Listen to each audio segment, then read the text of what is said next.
As that's so. The Saint Alchemist was truly surprised that there was someone out there that didn't want his inheritance at all. It had been a long time since someone didn't put him on a pedestal when they were around him, and that felt a little refreshing. You do know that even with your little stunt, the choice of choosing the inheritor lies with me at the end, right? The Saint Alchemist said. The girl said in surprise. Huh? The young man who had fully expected to become the inheritor was also taken aback a bit. It was pretty much settled in his mind that he was the inheritor. But now, hearing what the Saint Alchemist was saying, he felt like his world shattered twice on the same day. Even the crowd that was gathered for the award ceremony was surprised. They started talking in hushed voices, discussing what they had just heard. There were some noises that spoke about breaking rules and some such, but the Saint Alchemist didn't bother with any of them. He kept looking towards the girl who was still hooded and smiled. You want to choose me as the inheritor? Not him? The girl asked. The Saint Alchemist simply smiled and didn't say anything. No, you can't choose me. Choose him. He won, the girl said. Yes, Senior Saint Alchemist. You can't go against the rules you've set on your own, someone else said. You should choose the young man. He won and it's his right now, another person spoke. Almost all of the people started speaking in the favor of the young man who was getting more and more dejected as every second went on. The Saint Alchemist didn't listen to the crowd and kept staring at the girl. You know, a single moment of failure is not enough to define what you can do and can't do. Just because you didn't give a single pill back doesn't mean you don't have the right to be my inheritor, the Saint Alchemist said. He then turned towards the young man and said, Same goes for you, young man. A single low-grade pill would have never determined your future by any means. Yet, you let the stress of it all pile up on your head. Huh? The young man felt like he heard it wrong. You mean? That's right. I've seen both of your talents in the field of alchemy and am willing to take you both as my disciples. Do you agree? The Saint Alchemist said. The young man looked at the Saint Alchemist dumbfounded, while the girl's face couldn't be seen through her robes. Still, people could guess what her face must have been like right now. Hey, quickly kowtow in front of your new master, someone shouted from behind. Following that person, others started urging the two of them as well. The young man woke up from his stupor and immediately got on his knees and touched the ground with his forehead before screaming, Thank you, master. One could hear his sniffling as the young man soon started crying from joy. The Saint Alchemist smiled when he saw that and looked over to the young girl. What about you? He asked. The young girl lowered her body and bowed as well, however, she didn't kowtow. Thank you for the opportunity, but I already have a master, she said. The Saint Alchemist was surprised. You have a master? You won't have to leave your master to come to learn with me, you know? It's fine. My master is quite good too, the girl said. Even, when compared to me? The Saint Alchemist asked with curiosity. Yes. Perhaps, even better, she said. Everyone including the Saint Alchemist was surprised, to say the least. Sounds of murmurs started appearing from around the crowd. Can you tell me who your master is, little girl? To impart you with such great knowledge of alchemy, they certainly can't be a small figure, the Saint Alchemist said. I would love to meet him or her someday. Oh, you can do it right now, the girl said. Suddenly, she pointed her hands towards the crowd. Huh? Ning was perhaps the most surprised of them all when he saw the little girl point towards him. Me? He asked in confusion. Is she someone from the academy? I don't remember there being someone so talented, he thought. Given how much knowledge the little girl had, she could most likely become a teacher. Everyone, including Ely, turned to look at him. Ning was getting even more confused as to who the little girl was. Just then, someone tapped on his shoulder a single time from behind and said, She's not pointing at you. She's pointing at me. Ning's eyes went wide and immediately turned around to look at the hooded figure who had just spoken. The voice of the person, he wouldn't so easily forget the voice of someone so dear to him. Anya? He asked in surprise. The hood fell off to reveal Anya, who was standing behind him with a face full of smiles. Surprise. Huh, Anya, but you told me you weren't coming. Ning said. I lied, master. Obviously. The greatest competition the planet has ever hosted is taking place and you think I would miss it? Of course not, Anya said. The Saint Alchemist looked at Anya and was surprised. She looked like she was barely in her later 20s, and yet the aura she gave off was one of something ancient. There was also a very strong medicinal smell coming from her that made his nose prick a little. That girl is no small master in the art of alchemy, he thought. Fellow Taoist, are you the master of this child here? The Saint Alchemist asked. Anya stopped talking with Ning and moved out to meet the Saint Alchemist. It's a genuine pleasure to meet you, Senior Saint Alchemist, she said.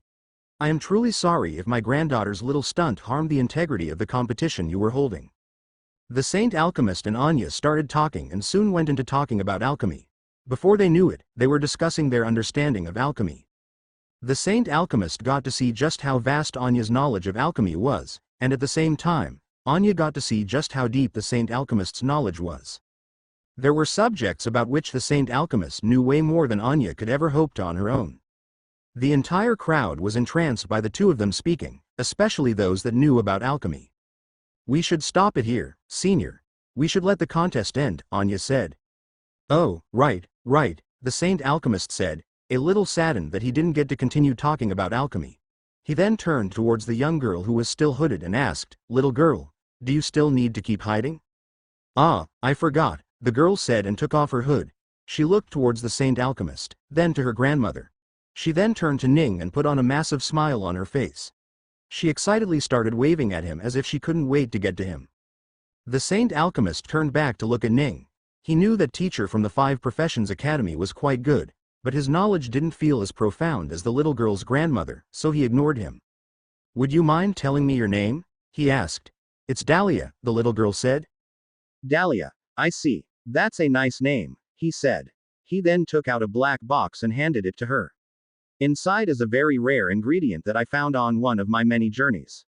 I hope this helps you in ways it could never help me, he said.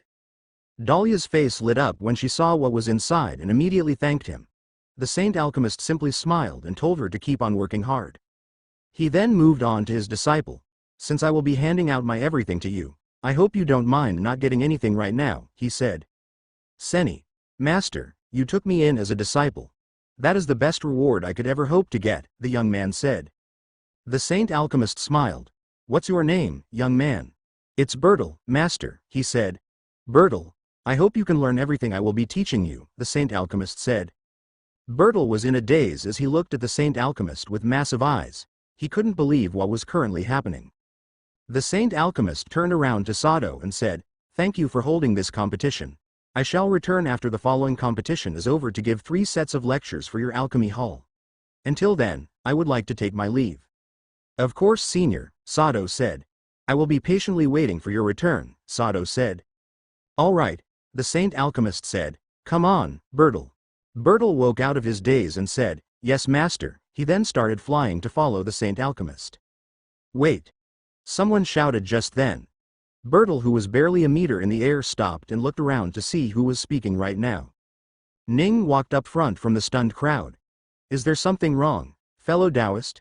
The Saint Alchemist flew down to confront Ning. Oh, sorry about that. I needed to talk with the young man back there, Ning said with a smile. The Saint Alchemist felt a little defensive and asked, I'm his disciple now, so can you ask me instead? If you can answer it, sure, Ning said with a smile. The Saint Alchemist felt weird but still nodded to let him ask the question. Oh, I just wanted to ask where your disciple got his silver string pill making technique, Ning said. The young man's face suddenly went pale when he heard that. He started fidgeting, not sure what he should do right now, so he ran behind his master and hid. Silver string pill making technique? The Saint Alchemist asked with confusion. What's that? I've never heard of something like that. It's understandable why you might not have heard of it, Ning said. After all, it's not a very well-known technique. So, may I just question your disciple a little? No, Master. I can't answer him, Bertel shouted. The Saint Alchemist was more confused now that his disciple was starting to act suspiciously. He thought for a moment and said, If my disciple doesn't want to answer, then I won't force him at all. I hope you can understand that, fellow Taoist. Of course, Ning said. Thank you for your time anyway. Goodbye, the Saint Alchemist said to the crowd and flew away. Bertel also flew up not before taking one last glance at Ning with eyes full of fear. Then, his eyes moved to Dahlia for a split second before he looked away and flew the same. Ooh, Ning said just after the two of them left. It doesn't hurt at all right now. I wonder if my mind became strong or if that Bertel was weak, he thought. What's going on, master? Anya said seriously. Is there something wrong with that young man? Oh no, he's a fine young man, nothing wrong. I just wanted to learn a little more since it seems like I found one of the ones that I'm supposed to find soon, he said with a smile. Anyway, come. It's been a while since I've seen you guys. An entire year actually, Ning said. Grandmaster, I missed you, Dahlia said as he hugged Ning. She had only ever heard of him before meeting him a year ago for a brief period. However, that brief period was all she needed to like Ning. He was like the cool uncle one kept hearing about that did turn out to be just as cool. I missed you too, Senior Ely, she said. How are you, Dahlia? Ely asked. The four of them got to talking before Anya took the two of them to their place of stay to talk some more. Wait, why weren't you on the tower? Ning asked. I was invited, but then I saw you flying up there and didn't want to risk it at all, Anya said. While the robe you gave me might keep me hidden from divine senses, I don't know what little trick you have in that little system of yours. Oh right, that's why I didn't notice you, Ning said. Anyway, you should have let me know. I could have just teleported you here. Huh? Anya exclaimed. What part of surprise makes you think I should have let you know we were coming? All right, it was a surprise. I forgot, Ning said as he smiled. Hee, Grandmaster was so shocked when he saw you, Grandma. His face was brilliant, Dahlia said. Sister Ely's face wasn't that different either, Anya said with a chuckle. Hey, I was surprised too. Okay, Ely said. Right, I should have looked at her too, but the old man was standing in between so I couldn't see, Dahlia said. Her face was pretty shocked too, Anya said. Ah, I can't believe I couldn't see it. Dahlia got a little dejected. The three girls started talking with each other, and soon Ning started feeling something warm inside of him. Some of the people he truly cared about were right in front of him, with him. This made him remember the good times he had, those years he spent with them. The few months he spent in Clavia getting to know the people, the time he was a doctor in Anya's house, the little time he spent with Famir and the others, the time when he spent on Clavia again, then the time he spent in the Seven Lights Academy with Anya and her family. These were the memories he cherished the most, and he was reminded of what he cared for the most, spending time with people he loved. There weren't people like that in the southern continent or the central continent, aside from a single person. As the girls talked, he kept thinking about something. The girls had forgotten he existed for a moment there. So, where are Tanya and Sonia? Are they both still teaching in the academy? Ely asked. Yes, Dahlia said. With Grandma leaving, there needed to be someone to take care of the Woodlight Mountain, so both Mother and Aunt Sonia stayed behind. I see, Ely said. What about your brother and cousins then? I told them to come, but none of them are interested in alchemy like me and Mother. We inherited that from Grandma, Dahlia said.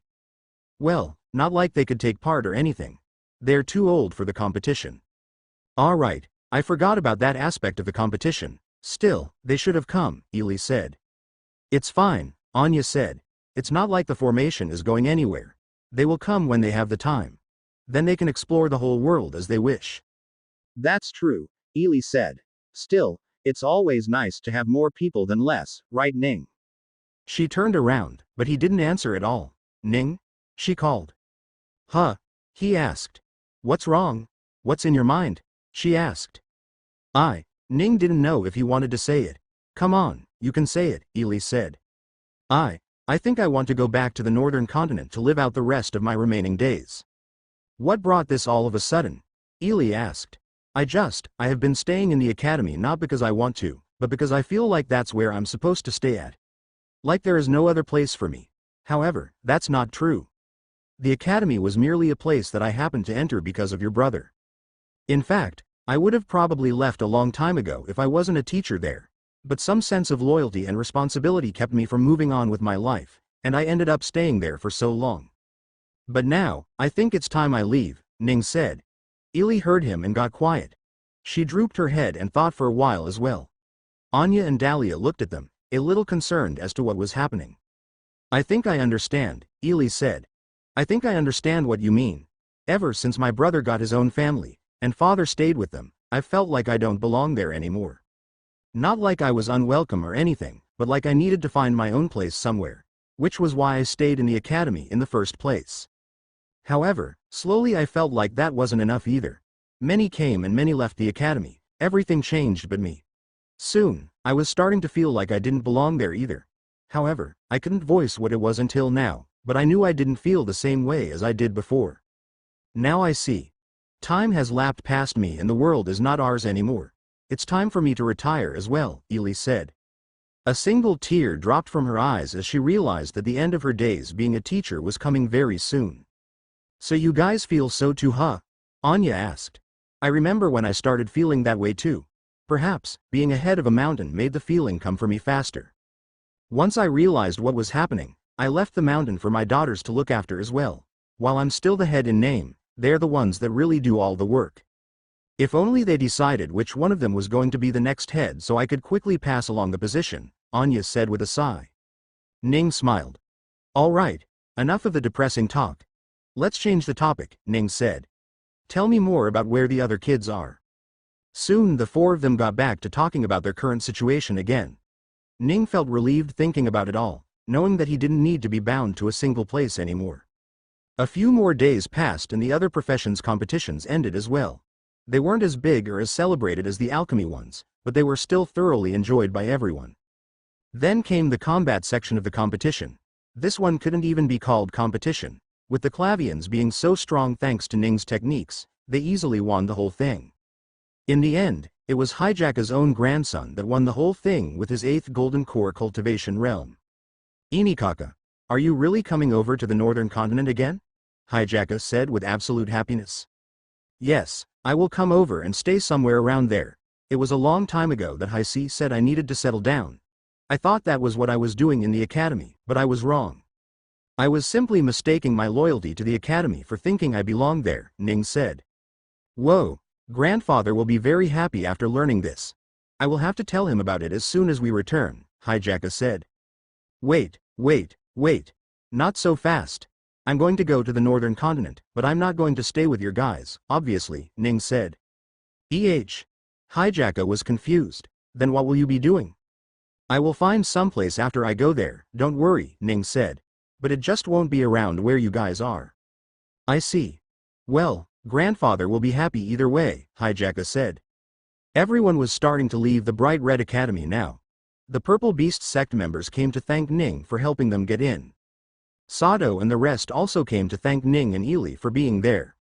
Ning and Ely then went to the people from the 5 Professions Academy and explained why they wouldn't be returning anymore. Ning said goodbye to the few people he knew from the academy now and finally left. So, where do we go first? Anya asked. Not only her, but Hijaka was there too. Ning thought for a few seconds and said, you guys head over to Ely's house and stay there for a few days. I have to go for a small trip to the Southern Empire. I will take you all back once I'm back from there, he said. Huh? Anya was surprised. What's in the southern continent? Ning smiled and said, a spider. A few days had gone past, and Ning was in a tavern, eating some food. He had a soup made up of some bird meat that the tavern owner had cooked. Although, it would be a lie to call it meat since it was mostly just bones. Oh my god, this is so delicious, Grandmaster. You totally have to try this. A sound came from before him that brought back his attention. Eat slower. It's not like it's going to go anywhere, Ning said. But Grandmaster, this sweet potato really is very sweet, Dahlia said from in front of him. She had insisted that she too come with him in this little search of his. Alright, still eat slowly, Ning said. Okay, Dahlia said as she ate the sweet potato. Oh right, when are you going to stop being so stubborn? What do you mean? Ning asked when he heard the weird question. I mean, when are you going to stop saying that you will find this spider on your own, and just use the system? Dahlia asked. Hey, I don't need the system for everything. I can do stuff on my own too, Ning said. Doesn't look like it, Dahlia said as he took another bite of the potato. You know, when my mother said you weren't really as great as Grandma said, I thought she was lying. Turns out she was right. What? Little Tanya said that. That little, Ning was getting irritated. These little kids were looking down on him just because he was using his system a lot. That was one of the reasons why he decided to find the spider on his own too, because Dahlia jokingly said he couldn't really do much without the system. She didn't mean any harm, but that was the more harmful thing she could say to Ning right now, all because she was right. Ning didn't know he had a complex about it, but now that he heard it, he realized he did. Damn these kids. Of course, I can do simple things on my own, he thought. Anyway, when are we leaving this town? She asked. Wait for a bit. There is a small celebratory event in the Grider's family home. While everyone is out on the front of it, we will sneak through the back. I don't really know how it all looks, so it will take a little while, Ning said. Dahlia huffed and sighed. She would have to stay there for another whole day just because Ning didn't want to use the system. Because of that, they couldn't even directly teleport. Are you invited to the party, by the way? Dahlia asked. I probably would be, if it was 1800 years ago, but now this place has changed too, and I wasn't strong enough to leave a mark at that time, Ning said. Whoa, I am sometimes really surprised as to how old you are. You are even older than my grandma, and she's ancient, she said. You do know High C is the oldest, right? Did your grandma ever tell you about how I was just gone for 165 years? Ning asked. Yeah, but you were born earlier, so you are the oldest. Fortunately, you don't seem like it, so there's that, Dahlia said. Suddenly, the doors to the tavern slammed open and a huffing man walked in. It's happening, he said. The party is starting. Woohoo! The entire crowd started shouting and celebrating all of a sudden. It started already, Dahlia said in surprise. It's time, Ning said and stood up. He walked over to the tavern owner and paid him. Dahlia walked behind him and had attracted quite a few eyes, but her aura was enough to stop everyone from having any unnecessary thoughts. The whole small town was celebrating since their lord's son had hit it big. He was now the disciple of a really big alchemist in the central continent. I don't think they're back by now, right? Dahlia asked. No, they were just sent a message beforehand. Let's go, it's time to search, Ning said and put up his hood. Dahlia followed closely and pulled up her hood as well. As soon as they did, both of them lost their auras completely and soon disappeared in the midst of the many people. Soon they came across a not-so-big mansion and stared at it. Can you feel it? Dahlia asked. Ning took a deep breath and felt all the little auras that were bouncing around outside the mansion. Yes, it's definitely in there somewhere. While the Griders held a decently big celebration at the front, Ning and Dahlia weaved through the crowd, finding a way to get to a back door. Come on, just teleport us, Dahlia said. I need to know where I'm headed to teleport. Mostly I teleport to the sky, but this time, I don't want people seeing us, Ning said. Sigh, all right, Dahlia said. The two of them sneaked around the place and soon were behind the house. What do we do now? Do we use our divine sense? Dahlia asked. Ning looked around at the back half of the house, trying to find any clue he could. Unfortunately, there were none. I can see a single cobweb, he said as he looked around. There's nothing behind, right? He thought and sent his divine sense into the woods that lied behind the Grider family home. Nope, no spider there, so it has to be inside, they thought and started sneaking in. Ning directly teleported to the furthest end with Dahlia and started looking for places to go. Where could they be keeping the spider? Ning asked softly. The house was mostly empty, so they were successfully able to search most of the place. The sounds of celebration that came from the front of the house were enough to give them an idea of just why there were none back here. Grand Master, Dahlia called. I don't think the spider is anywhere here. What about the underground? I think there's a dungeon there. A dungeon? Ning asked in surprise and sent his divine sense down there. Oh, look at that. There really is one. He grabbed Dahlia by the wrist and the both of them disappeared. When they reappeared, they were inside the dungeon checking out the whole thing. Look! Dahlia shouted as she pointed somewhere. Cobweb, just like you asked, she said. Ning turned to look and saw the cobwebs. He got closer and saw their color as well. Silver, he thought. It's here. Dahlia got defensive and ready to fight. The dungeon gave a very gloomy aura, and it looked like anything could attack them at any time. No need to be on guard. I'm here, aren't I? Ning said with a chuckle. Besides, if he wanted to harm you, you would have already been dead.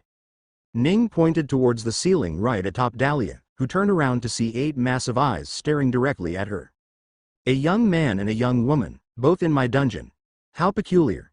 Tell me, humans, how did you stumble upon here? A raspy voice directly spoke into both of their minds, which scared Dahlia a little bit. The clicking sound the spider was making on the outside made her feel uncomfortable. A green spider with black and yellow eyes, with a silver leaf on its back. You really are a silverback forest spider, aren't you? Ning asked as he looked at them. Oh, the spider spoke into his mind again. You know what species I am.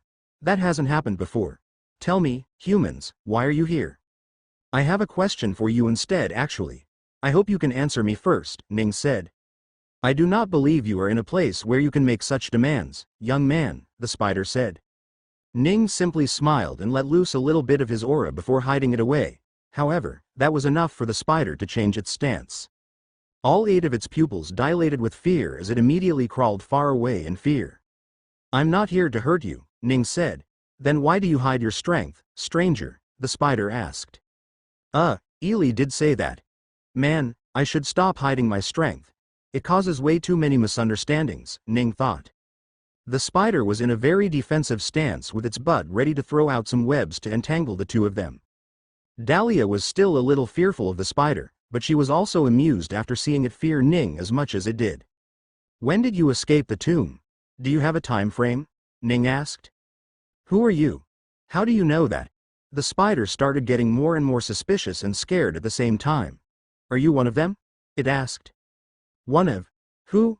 Ning asked in confusion. You don't look like them. You don't have the same aura, the spider said. I don't know what you are talking about, Ning said. Them. The spider exclaimed as it pointed to a dark corner of the room. Ning looked to the side and saw a massive cobweb. He waved his hands and the cobwebs flew off, revealing 2 balls of webs. He sighed and threw some fire on it, and the ball of webs immediately started burning. Before they could completely destroy it, however, Ning stopped the fire and brought what remained forward. Inside them were 2 men, each wearing a blood-red cloak, with their eyes open wide and their body half rotting. Who are these people? Dahlia asked as he stopped herself from vomiting at their corpses. They're the 3 now 2 people that came for me, the spider said. 3. There's another. Where? Dahlia asked. The spider clicked its mouth and answered, in my stomach. I wanted to eat these 2 too, but the first one's blood tasted disgusting. Dahlia put a hand on her mouth as she was overcome with shock. You're a monster, she said. I was just hungry. Besides, I'm a guard, it said. I kill intruders, and occasionally eat them. I wanted to eat these too, but who would have known that there was blood that tasted this bad? Their blood, huh? Ning said as he walked forward and made a small cut on the corpse's cheek before drawing out a bit of black blood. He took out some herbs and mixed them with the blood. The herbs all immediately turned black and fell onto the ground. Ning's eyes went wide. That is not the blood of a human or a beast. This is something different, Ning said. What do you mean, Grandmaster? Are these people not human? Dahlia asked. You are an alchemist, young man? The spider asked. Ning ignored the spider and answered, no, these are definitely humans, but their blood is not. Ning felt their blood again and said, it's like the blood they have doesn't belong to them. It's like they had someone else's blood. However, it couldn't adapt to their body, so it changed. Yes. The spider shouted. The one I ate said something similar. That human said that it was here to get me so that they can get stronger by taking me away and devouring my blood. Ning brought out a little more ingredients and did some more experiments. After a while, he said, I see. I think I have a general idea of what is going on. Shit. This is going to turn into a problem. What? What's wrong? Dahlia asked. The spider also looked at Ning intently. Ning checked the other person too and found the same result. Shit. He shouted. What's wrong, young man? The spider asked. Sigh, if I'm not wrong, these people have injected themselves with an amalgamation of the blood of the different beasts, especially legendary ones, to try and gain their powers for themselves. If I'm not wrong, they're trying to mimic and find a way to become Joachim themselves, Ning said. What? The spider shouted in surprise. How do you know that name? It should have been lost to history. Ning sighed again. I was sent here by your ancestors to get you back to the secret realm through the tomb. Don't you wish to go back? Ning asked. Are you really sent here by my ancestors? The spider asked. Yes. I'm here to take you back. That is, if you still wish to come back, Ning said. Yes, of course. The spider shouted. I have wished to go back many times. I curse my younger self every time I remember how stupidly curious I was. I came out of that place and unknowingly stumbled onto this place. Now I don't even know how to return back. I don't even know where to return back. I've been searching around the lands, but I never found anything. At some point, I simply gave up on finding my way back. That was a few centuries ago. I've been staying here now, waiting for my end to come. However, the spider spoke with all 8 of its eyes shining brightly. However, if I can go back, then please let me. I wish to go back. Ning smiled. Sure, that's what I promised your ancestors anyway, Ning said. Wait. The spider shouted. Let me call the little guy here first. I've been with this family forever as they were the ones that gave me shelter. I should at least say my goodbyes. Sure, Ning said. The spider sent out its divine sense and called someone. They must have really taken care of you for you to give out such a great technique to a little boy like that, Ning said. He made good use of the pill-making technique. How do you know that? The spider asked. Bertle, he took part in a competition and won it. You must have taught him quite a lot, Ning said. Oh, he did? He was telling me about that a few months ago. He was really scared, that kid. I told him he would do good. Thank you for that information, the spider said. Anyway, how are you here? Ning asked. As I said, I was roaming and one of this place's ancestors found me, and I started guarding them, the spider said. No, I mean this continent, Ning asked. What continent? The spider asked. The southern continent, Ning said. So? The spider asked. Do you not know that the beast realm is in the central continent? Ning asked. Huh? That can't be. I was teleported into the middle of the forests in the north, the spider said. That's weird. I wonder why that is, Ning thought. Suddenly, footsteps could be heard from the side as someone came rushing in. It was a middle-aged man with a face not unlike Bertle's. Senior, you. He stopped when he saw Ning and Dahlia. Who are you two? And why are you here? He exclaimed. He took out a sword and got in a stance to fight immediately. Are you two the same as the last ones? Wait, Terrell. These are not here with a bad intention, the spider spoke. Hello, I am Ning, and this is Dahlia. We are here to take your senior here back to his home, Ning said. Huh? The man got more confused and thus less hostile. Back to his home? His mind churned for a few minutes and his eyes brightened. Senior, you mean, they are, yes, the spider said. These people were sent by my ancestors to bring me back. The man turned to look at the two of them, and his cautiousness returned. Did you verify that, senior? The man asked. The spider went quiet. Not really, the spider said. But they do speak of things that no other people would speak of, and that young man is way too strong to deceive me into going somewhere with him. He would simply just grab me and walk away, and none of us would be able to do anything, the spider said. Hey now, I would never do that, Ning said. Anyway, say your goodbyes, and we will leave. Huh? The middle-aged man shouted. You're leaving right now, senior? You won't say goodbye to Bertle when he returns? The spider stopped. He really wanted to say his goodbye to the young lad. Young man, is it possible to wait for a few days? The spider asked. Yes, but if possible I would love to leave as soon as possible, Ning said. The spider thought. Oh, I know. You said you were here to get us back, right? I know of another brother that lives to the south. Maybe, you can take him too in the meantime.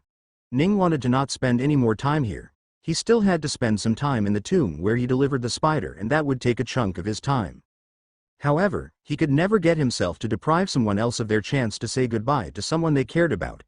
That was what he would wish others did for him as well. All right, he sighed as he accepted the task. Tell me about this other beast. Ning listened to the spider tell him a general location of where the next beast was. The other beast was a redskin lava lizard that could be found in the city of Freegold of the Blackfire Empire. Ning thought for a moment to remember where this place was and looked through his map. This was a place that used to be called Traven City back when he used to roam the place. Now, every other name on the map was new to him. In just 1,800 years, the world had changed to a point where it was unrecognizable to him once more. Let's go. We will come by in 5 days, Ning said. Dahlia nodded and followed Ning before the two of them were back outside. Ning flew into the air and brought out a chariot-like flying machine that he had made himself. Once Dahlia was ready, he let it fly. How far is it? She asked. The Freegold City, dozens of thousands of kilometers, Ning said. Won't that take us forever if we fly with this? She asked. Yes. It should take us around 4 days, I would say, Ning said. What? Let's just teleport there, Dahlia said. Ning smirked. I thought you said I was useless without my system. So, I won't use it at all. You will have to sit through this entire journey, Ning said. Wow. So petty. I thought you were supposed to be thousands of years older than me, Dahlia said. Mom and Grandma will love to hear about this when I return. Tisk. Ning clicked his tongue. No matter what he did, he couldn't seem to win against this kid. Still, he was going to stick to the chariot which he could speed up to reach the city in about 2 days. He had to spend his time somewhere. After nearly 3 days of monotonous journey, and multiple insistence of Dahlia to teleport to the city, the two of them finally arrived there. Ning took back the chariot without notice, and Dahlia started free-falling while screaming. She started flying the next second, but that 1 second of the scream was worth it for all the torture Ning had felt mentally for these last couple of days. Why are you so childish? Dahlia shouted angrily. Who says I'm old? Ning said. I barely started living. He smiled and floated down towards the city. The city was different from what he had remembered. He didn't remember there being a wall around it, or the city being this large either. Most of the farmlands had turned to house spaces as well, and one of the mountains to the right of the city was missing and had been turned to what looked like sect grounds. Ning landed outside the city gate and was suddenly confronted by guards and soldiers from inside the city. That's a mighty welcome, he said with a chuckle when he saw them point their weapons at him. Who are you, stranger? We will attack if you don't answer, the guards said. Ooh, must be quite a sensitive time. What's going on? Are you fighting with some other sect or city? Ning asked. The guards didn't answer at all but only got more defensive. Ning shook his head and directly released his divine sense that covers dozens of kilometers. He looked through every place in the city, including the city lord's manor. I don't see him anywhere, Ning said. He's not here. Dahlia asked with surprise. What about that sect? I was about to check that next, Ning said and concentrated his divine sense on the sect that was at the place. He alerted a lot of different people but still couldn't see signs of anything. Still nothing, he said with a surprise. Did the spider give us the wrong information? Dahlia asked. I don't see why he would, Ning said, but his confusion only increased. Did the spider tell me when it saw the lizard? Ning thought. As far as he could remember, the spider had said it met the lizard on one of the recent Grider family explorations. It had taken time out of the vacation to go meet its brother. That was only a few dozen years ago. As Ning was thinking of it all, many unique figures started flying towards him and landed in front of them. The figures consisted of many elders and high-level figures from the city. A young man and a young woman. One of them asked in surprise. He then turned towards the guards that were already there and asked, where is the senior that sent out his divine sense just now? That's him. The guards were barely able to form a sentence as the fear of Ning's divine sense still remained in their minds. The young man? But he's so young though, the man spoke. That was definitely him, sect leader, one of the guards answered. Senior, was it really you who sent his divine sense into the city and sect? The sect leader asked. Yes, it was I, Ning said. I was looking for someone and this was the last place I heard he was here. So I decided to check, but it seems he's not here. Who might it be that you were looking for, senior? The sect leader asked nervously. The one I'm looking for is a lava lizard that I was told would be found here. Do you have any clue as to where it is? Ning asked. The sect leader's eyes went wide. Senior, our sect guardian, the lava lizard, is dead. Dead? Ning asked with surprise. I was told the lizard was alive just a few years ago. Yes, senior. It happened only a couple of months ago. There was a fight where the city and sect were infiltrated by people from another city. At the time, the fight got so bad that Senior Lizard had to step in, but even he couldn't win. He struggled until his last breath and managed to kill the intruders, but his wound was so bad that he died just a couple of days later, the sect leader said. An invasion? Ning asked in surprise. Is that why these people are so stressed? Ning thought. Yes, senior. We were attacked by another city from the next empire, so we are a little scared to let just anyone in. Which was why these guards stopped you. I hope you don't mind, the sect leader said. Sigh, it's fine. Ning felt tired. After coming all the way, only to find out that the beast was dead. I came here to bring the beast back to his family. Now that he is dead, I will have to bring it back even if it's just its bones. Can you show me where its grave is? Ning asked. His home. Not even the senior lizard knew where his home was. How do you know, senior? The sect leader asked. His home is in the central continent, but he never searched for it there, so he wouldn't have known, Ning said. I came to the southern continent to find another spider, and he told me the lizard was here. I see, the sect leader said. He was still very suspicious of Ning, but given the strength he showed with his divine sense, it was unlikely any of them could fight against him or deny him what he wanted. The city lord walked forward and said, Senior, would you like to come to stay in our city for a while? It would be our honor to serve you. Maybe next. Yes, we would love to, Dahlia said from behind. Ning looked at Dahlia disapprovingly. What? She asked. It was you who said we need to spend a few days somehow. Let's just stay in the city. I want to look around too, please. Ning sighed and shook his head. He turned around to the city lord and said, All right, we'll say. Great. The city lord exclaimed. Please come with us, Senior. The two of them then went into the city and were taken to stay at the city lord's place. They introduced themselves to the group of people that followed, who were surprised to learn they were from another continent. Ning and Dahlia stayed in the city lord's manor for a few days. In those days, Dahlia went out to the city and roamed it with a few disciples from the sect that were left there to look after the two. Ning on the other hand simply stayed behind and enjoyed some semblance of free time. He took the opportunity to think about what he was going to do next after he left for the northern continent. He wanted to live a normal life, or at least one that felt like it. He wasn't sure how someone that wasn't even a human could do that. Whatever, I will just go check the origin for now. If I can get Hi-C, Anya, and the rest to that place, then my job on this planet will be over, he thought. Now he simply needed to take some time to fly around the entire planet looking for the origin in the ocean. Aside from that, he also needed to make his new body. As for Joachim, he wasn't really worried about him doing any harm, despite how strong he could be. Once Hi-C and Anya quickly broke through to the spirit transformation realm, they could easily defeat him. I guess I don't really have any problems then, Ning thought with a sigh. This also meant that his time to leave the place was going to come soon. Ning was then taken to the grave of the lizard, and he took away the entire land along with the bones, leaving a massive opening in the middle. Once he was done, it was soon time to leave. I hope you've had your fill with the city, cause it's time to leave, Ning said. Okay, Dahlia said. Without waiting, Ning caught her arm and teleported the two of them into the dungeon underneath the Grider family's home. I've been waiting for you guys, the spider said. Where's the lizard? Unfortunately, the lava lizard died a few months ago in a city invasion. I could only bring back his bones, Ning said. Is that so? The spider said with a saddened voice. I had just seen him a few years ago. To think he died already. Yeah, it's quite sad, Ning said. Anyway, are you ready to leave? Yes, the spider said. I've said my goodbyes already. Let me just tell them I'm going. After a few moments, Bertel and his father came down to say their goodbyes. You? Bertel said with surprise. He couldn't believe that the people that came to take away their guardian was the two people from the competition. Hello, Dahlia said with a smile. Bye, I'm leaving now, the spider said to them. The two of them seemed to have been prepared for it, so they didn't try to stop him or anything, but the Bertel kid kept staring towards them.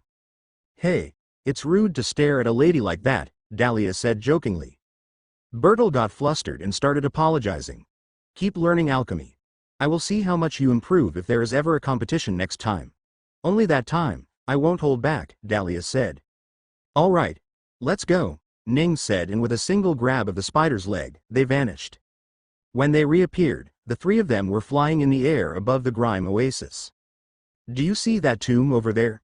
Ning said while pointing far away. That's your home. That's my home. The spider looked at the tomb, surrounded by the desert. That can't be it. My home is in the forests. Well, you can ask about that to your ancestors. They're the reason this place is no longer a forest, Ning said as he looked at the tiny people that came and went from inside the tomb. Are those people there to look at the beasts? Dahlia asked. No, the beasts are inside a seal, so the people down there are only looking at a bunch of scams, Ning said. Let's go down. The three of them slowly floated down to the tomb, and immediately people started noticing them. Ning and Dahlia were fine, but the massive spider flying in the air was a scene straight out of nightmare for many. The guards of the tomb started pouring out to fight the spider. They didn't know how strong the spider was, but they were being paid to fight, so they would. They all flew into the air, with weapons ready in their hands. They would sure fight the spider, even if it was to just test how strong he was, or to let the other people escape before the spider attacked them all. However, when they got close, they couldn't help but stop. Behind the spider, they saw Ning flying down as well. They still remembered their terror from over a month ago when they had to fight against Ning, and just his mere presence had scared them all. Run! They shouted and flew back to the tomb to let everyone know that danger was approaching. Soon, no one remained in the tomb. That works quite well in our favor, Ning said with a chuckle. Dahlia started asking some questions as to why the people showed such behavior, but Ning sidestepped all the questions. So, is this where you left the three? Dahlia finally asked after they had all reached the room in the middle of the tomb. Yes, this is where I left them, Ning said, without paying much attention to what he was saying. His attention was clearly somewhere else. How'd I get there, young man? Please tell me, the spider said very excitedly. It couldn't wait to return back after nearly a millennia. Ning looked at the shadow on his right and started wondering what direction he was facing currently. It took him a while, but he realized. When he did, he couldn't help but sigh. It's afternoon right now, he said. Dahlia and the spider didn't know what that meant, so they asked, so. Ning thought for a second and went to the center to remove the rock that was there. Once the half formation was clearly showed, he placed a coin at the center of it and said, step aside from this center part for a while. Okay, it's a formation. The two of them nodded and waited. Ning disappeared and appeared high in the air above the tomb. He raised his hand and suddenly bright light started appearing from it that made even him wince a little. He closed his eyes and sent his divine sense down to see what was going on. The shadows from the ceiling was completely misaligned, by a large margin, so he started moving around to fix it perfectly. Dahlia and the spider were inside the room, looking at the shadow slowly moved around until it finally aligned. Get in! Ning's voice sounded inside both of their heads and they simultaneously stepped into the formation. In a flash, the two of them disappeared. Now, what should I do? Ning thought. He focused and started letting the ball of light float away from his hand at a steady rate. Once he felt that it was stable, he teleported directly onto the formation and disappeared the same. When he reappeared, he didn't waste a moment and teleported directly to the bottom, and managed to catch the falling Dahlia. You okay? He asked. Yes, she said. She hadn't expected to fall at all. Thank you. The spider on the other hand had stuck to the side of the wall and was now crawling on it. I would have caught her, it said. Let's go, Ning said and walked to the center hall where everyone remained. The entire way, Dahlia couldn't help but be amazed at how terrifying the gashes on the walls were. When they finally reached the statue, Ning proclaimed, I brought your descendant back. Ancestors. The spider cried out when he saw them. Is that really you, my child? The spider statue cried out as well. Ning saw the happiness in the spider's face, and soon everyone started to thank Ning. Human, we hadn't even given you the method to find our descendant, and yet you brought one back already in just a week. How did you do that? The drake asked. Just luck, I guess, Ning said. Anyway, I'll see you guys later. I'm going in to meet my beasts. Dahlia followed behind as Ning walked towards the stone door and disappeared into it. She slowly put her arms inside the stone and soon she disappeared too. When she reappeared, she saw that Ning was already at the end of the cave. The spider followed behind her and looked at the opening with tears in all of its 8 eyes. It hurriedly walked to the end and cried, I'm home. I'm finally home. Its screams reached all the way to the bottom of the cliff where the beasts heard it and flew up. Brothers, sisters. I'm back, the spider cried out and jumped into the forest. All beasts ignored the presence of Ning and Dahlia and went to meet their newly returned brother. All but 3. Aegis, Night and Blue flew up to the cave's opening where Ning was standing. Master, you're back? They asked with surprise. Hey you guys. I haven't seen you in a while, Dahlia said from behind. Little Dahlia, you came here too? Blue said in surprise. Yes, Grandmaster brought me, she said. How are you all doing? Are you having fun? Ning asked. Yes, Master. It's really fun, Blue said. We're doing well, Master, Aegis said as well. Night nodded slightly to show that he was having fun as well. But Master, Blue said, why did you return so early? I thought you were supposed to come back a month later. Oh, that, right. I didn't know time moved differently here. It's already been over a month on the outside, Ning said. Well, you guys are having fun, so that's all that's important. The 5 of them talked for a while, and the other beasts came up to them too. Ning let the beasts show Dahlia around, who couldn't believe how many beasts there were still alive. They stayed there for a couple of hours as that was the most Ning was willing to spend before days disappeared in the real world. Once it was time, Ning decided to return. What do you guys want to do? You can stay if you want. I have no problem with that.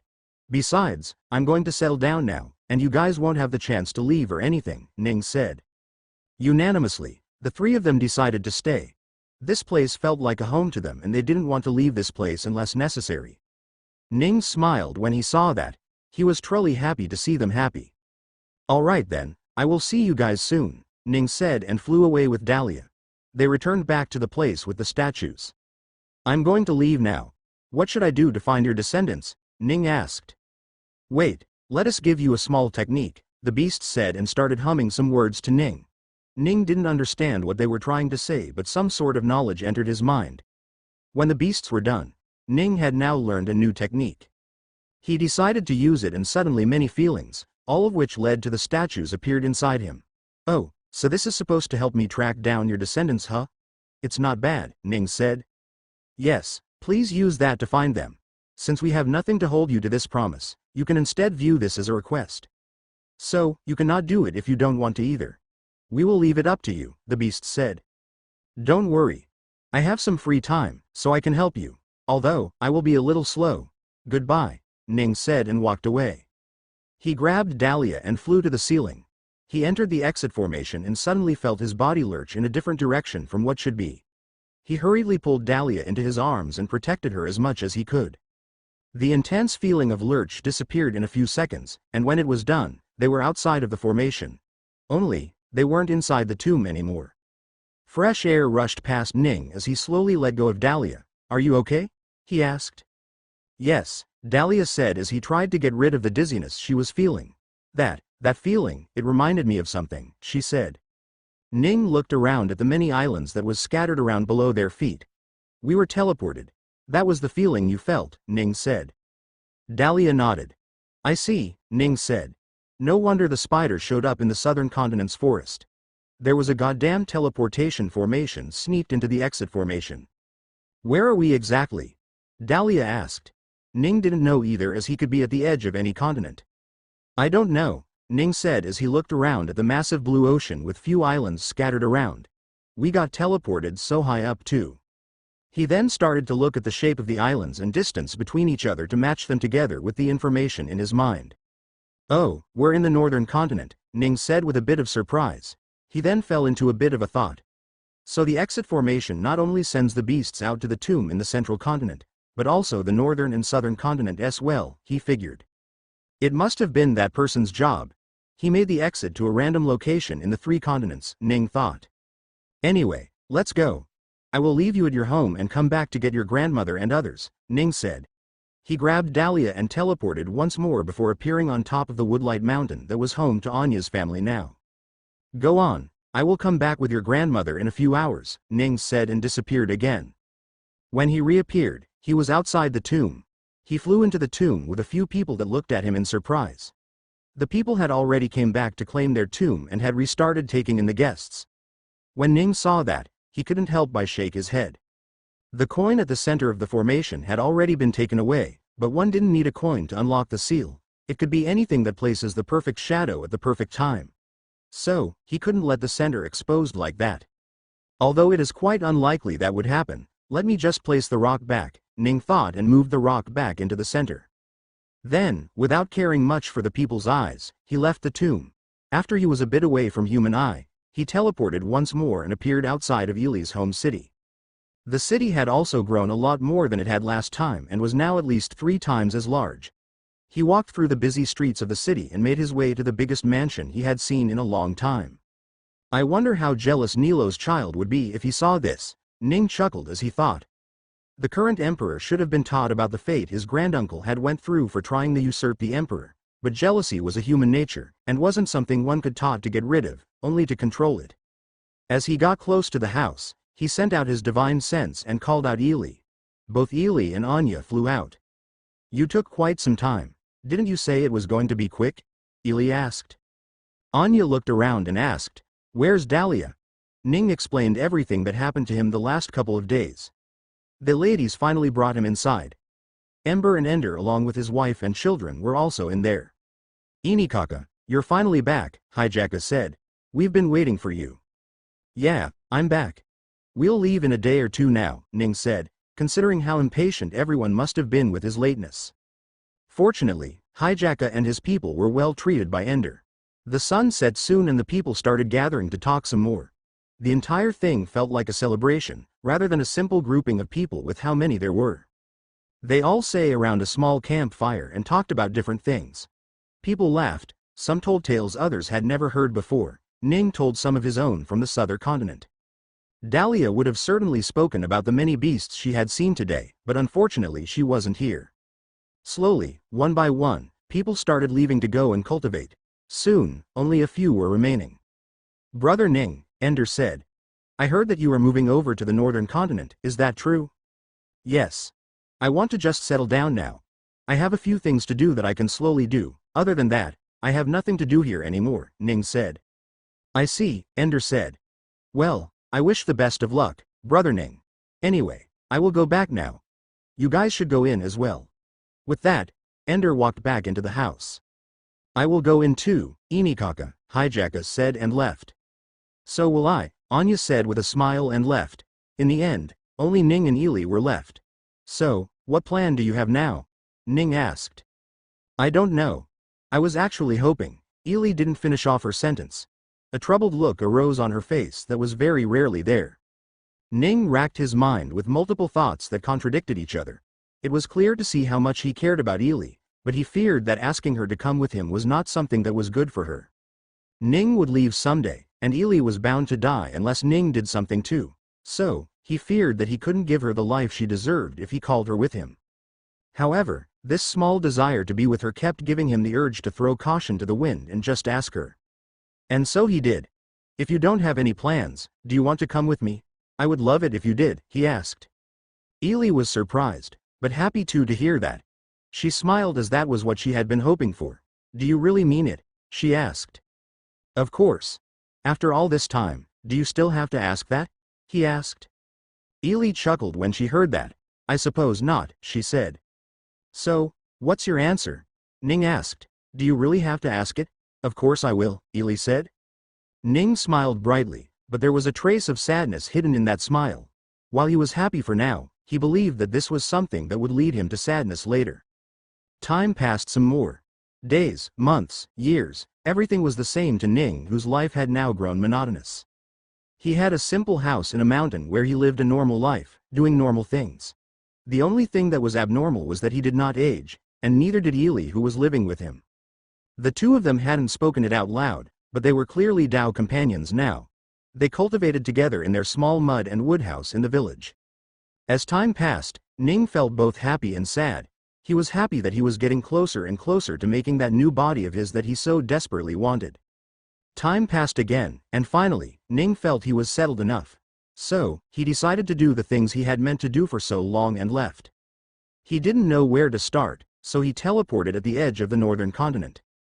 If it were anywhere close by, people would have noticed it by now. So, it has to be somewhere so far away that no human or beast in the last 12 millennia has ever visited it, Ning thought. This meant, he had to start by looking at the furthest place from all known lifeforms on all the continents. So, Ning teleported to the other side of the planet, which was nothing but water. He was currently dozens of thousands of kilometers away from land on all sides. Not only did people have a problem coming here due to the distance, but there were also strong beasts in the ocean that made sea travel nearly impossible out in the open. Wait. Oh no, I forgot about that, he thought when he realized a problem. If the origin were truly in the ocean, or at least freely existing there, the fishes and other aquatic beasts would have been strong as well. Well, let's just look around for now, he thought and moved around the ocean. He looked for the strength of the beasts and realized they weren't that strong. So he was definitely in the wrong location. At least, the chi feels a little denser, but not as much as the island with the beasts from long ago, Ning thought. He felt the chi in the air and with that in mind, teleported towards the eastern shore of the central continent. Oh, he thought as he felt the new chi. This is so much weaker. So I'm in the wrong direction? With that, he disappeared towards the western shore of the central continent. Much better, he thought when he felt the chi in the air of the western shore. I'm close, but did the first place feel denser? He thought. He started doing the same thing over and over, teleporting to different locations around the ocean, trying to figure out where the density was the highest. Finally, he found a location that felt like the best he had felt anywhere. Even if that was not the correct spot, that was very close. It should be around here. I hope so, he thought and slowly moved around. He searched the origin for a few hours, but couldn't find anything at all. There were two problems he was facing right now. The first one was the obvious case of not seeing any location that was the origin. The other problem was that even if origin was somewhere around here, the beasts weren't in the spirit transformation stage yet. Unless what the book and the beasts in the tomb had said was false, the origin couldn't be here. Unless, he thought. His eyes slowly widened as he thought. What if the origin is not freely seen, but instead inside a seal or secret realm? That was the best idea Ning could gather about the origin. With no more hesitation, he started looking around signs for something of that sort. However, he couldn't find anything. So, he resorted to finding out information from the system instead. Only, he didn't open up the interface but instead spoke out loud. System, is there any sealed locations or secret realms around here? He asked. Less than there is an island hidden in the ocean 4 kilometers to the right greater than. The system AI answered Ning without asking him or letting him know that energy was being used. It only asked such questions when the information being delivered was big or the cost was above a certain threshold that Ning had set. The AI had returned to Ning a few years earlier, just randomly notifying him of its return. After the return, Ning had noticed a considerable drop in his ability to emote. Even though he was already capable of not acting on emotions the majority of the time, it was still good to have normal emotions. The other added benefits of the system upgrade, such as the change in the cap system such that it refreshed every 24 hours, and the system's auto-teleport out of a place if one is stuck there for 10,000 years wasn't useful right now. In fact, the most useful stuff with the system's update completion was actually the return of the AI itself. With it, Ning no longer had to go into interfaces to look into the different stuff himself. Ning was quite elated when the AI returned, despite his emotions being less.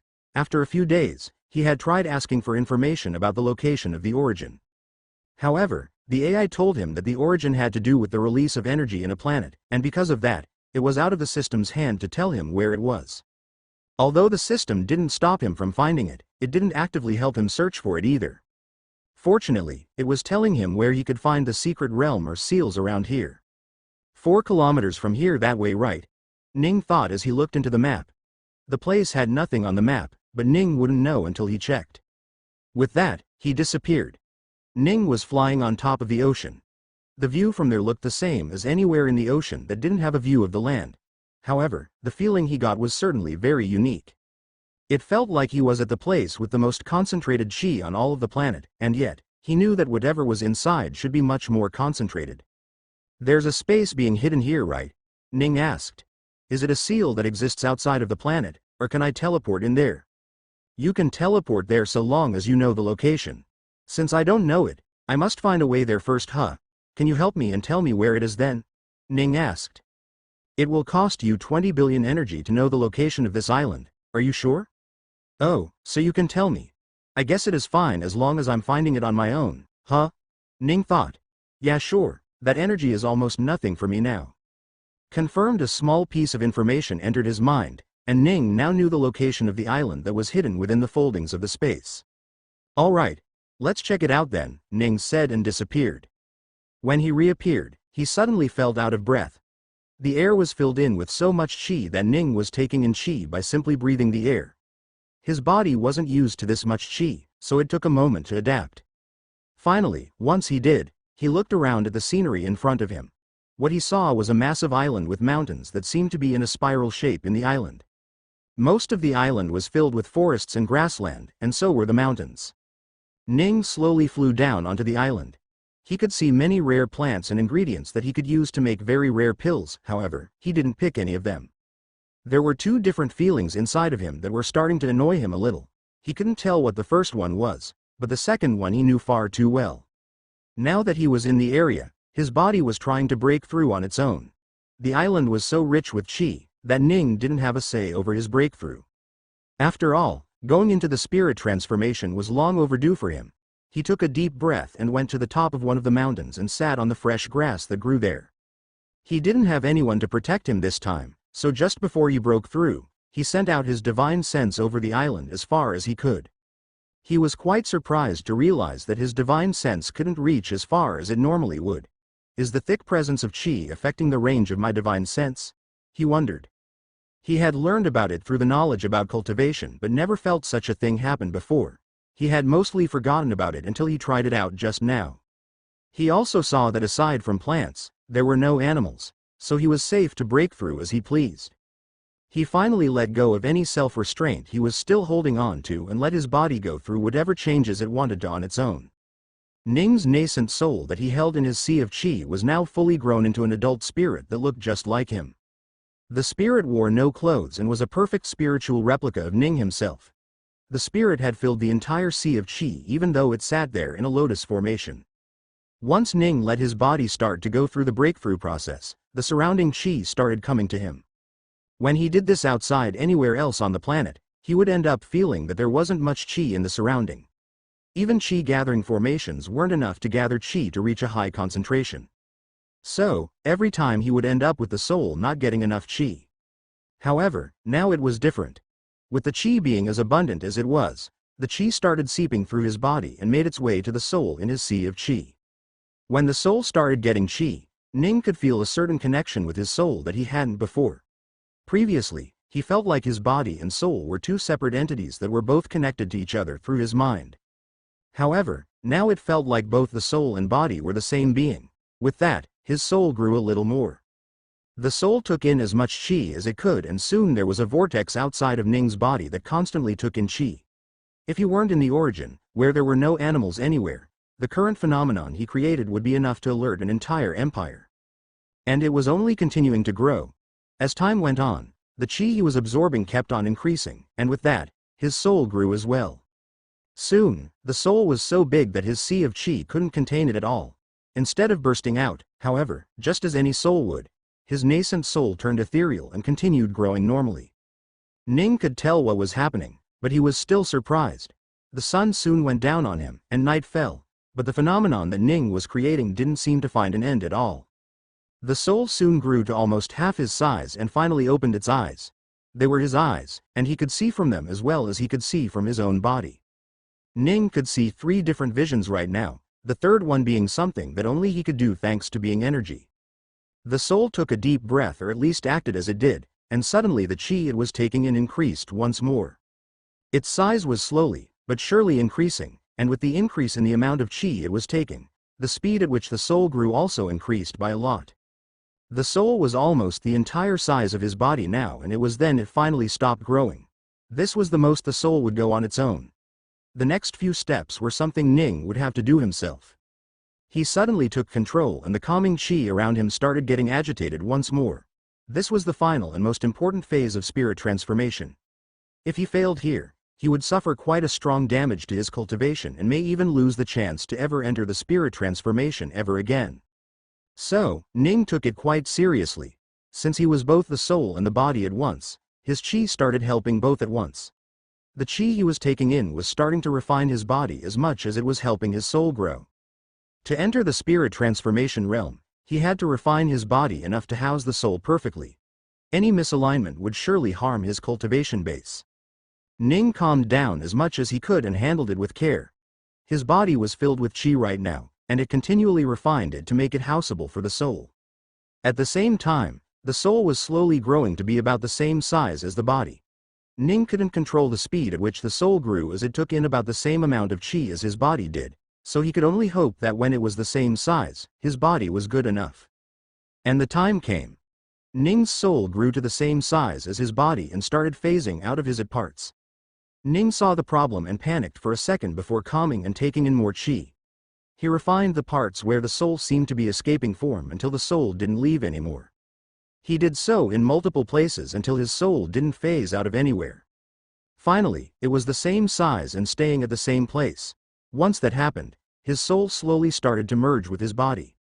His soul started merging with his body, the bones, the muscles, the skins. Every part of his soul merged with every part of his body. It took a while for it all to happen, but when he was done, not a single piece of the soul remained. It could also be said that not a single piece of his body remained as well, as his current body was both body and soul and at the same time something better.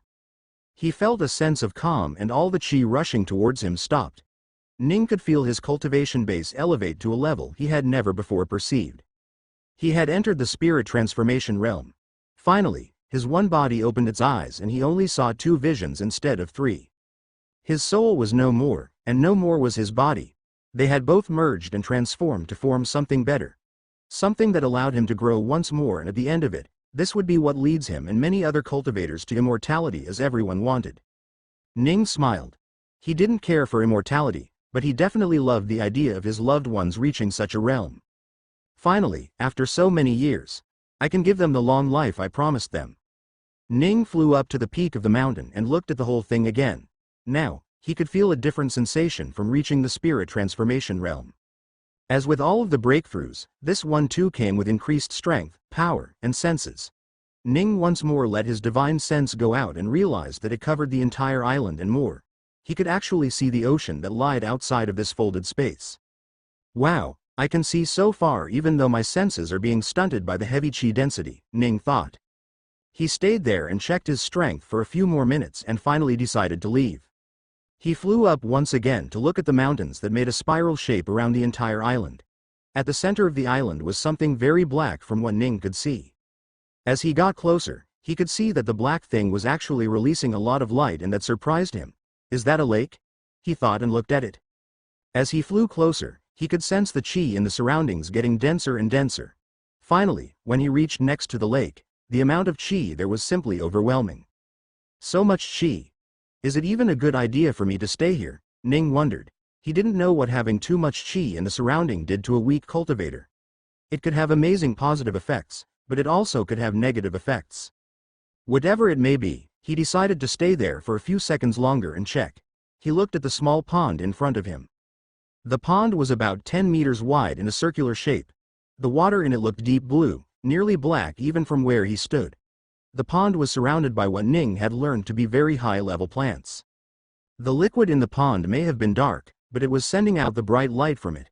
Ning could see the illumination in his cheeks from where he stood. In fact, the entire valley was a shade brighter thanks to the mysterious liquid. Suddenly, a thought struck him and he said out loud, "Is this the actual origin?"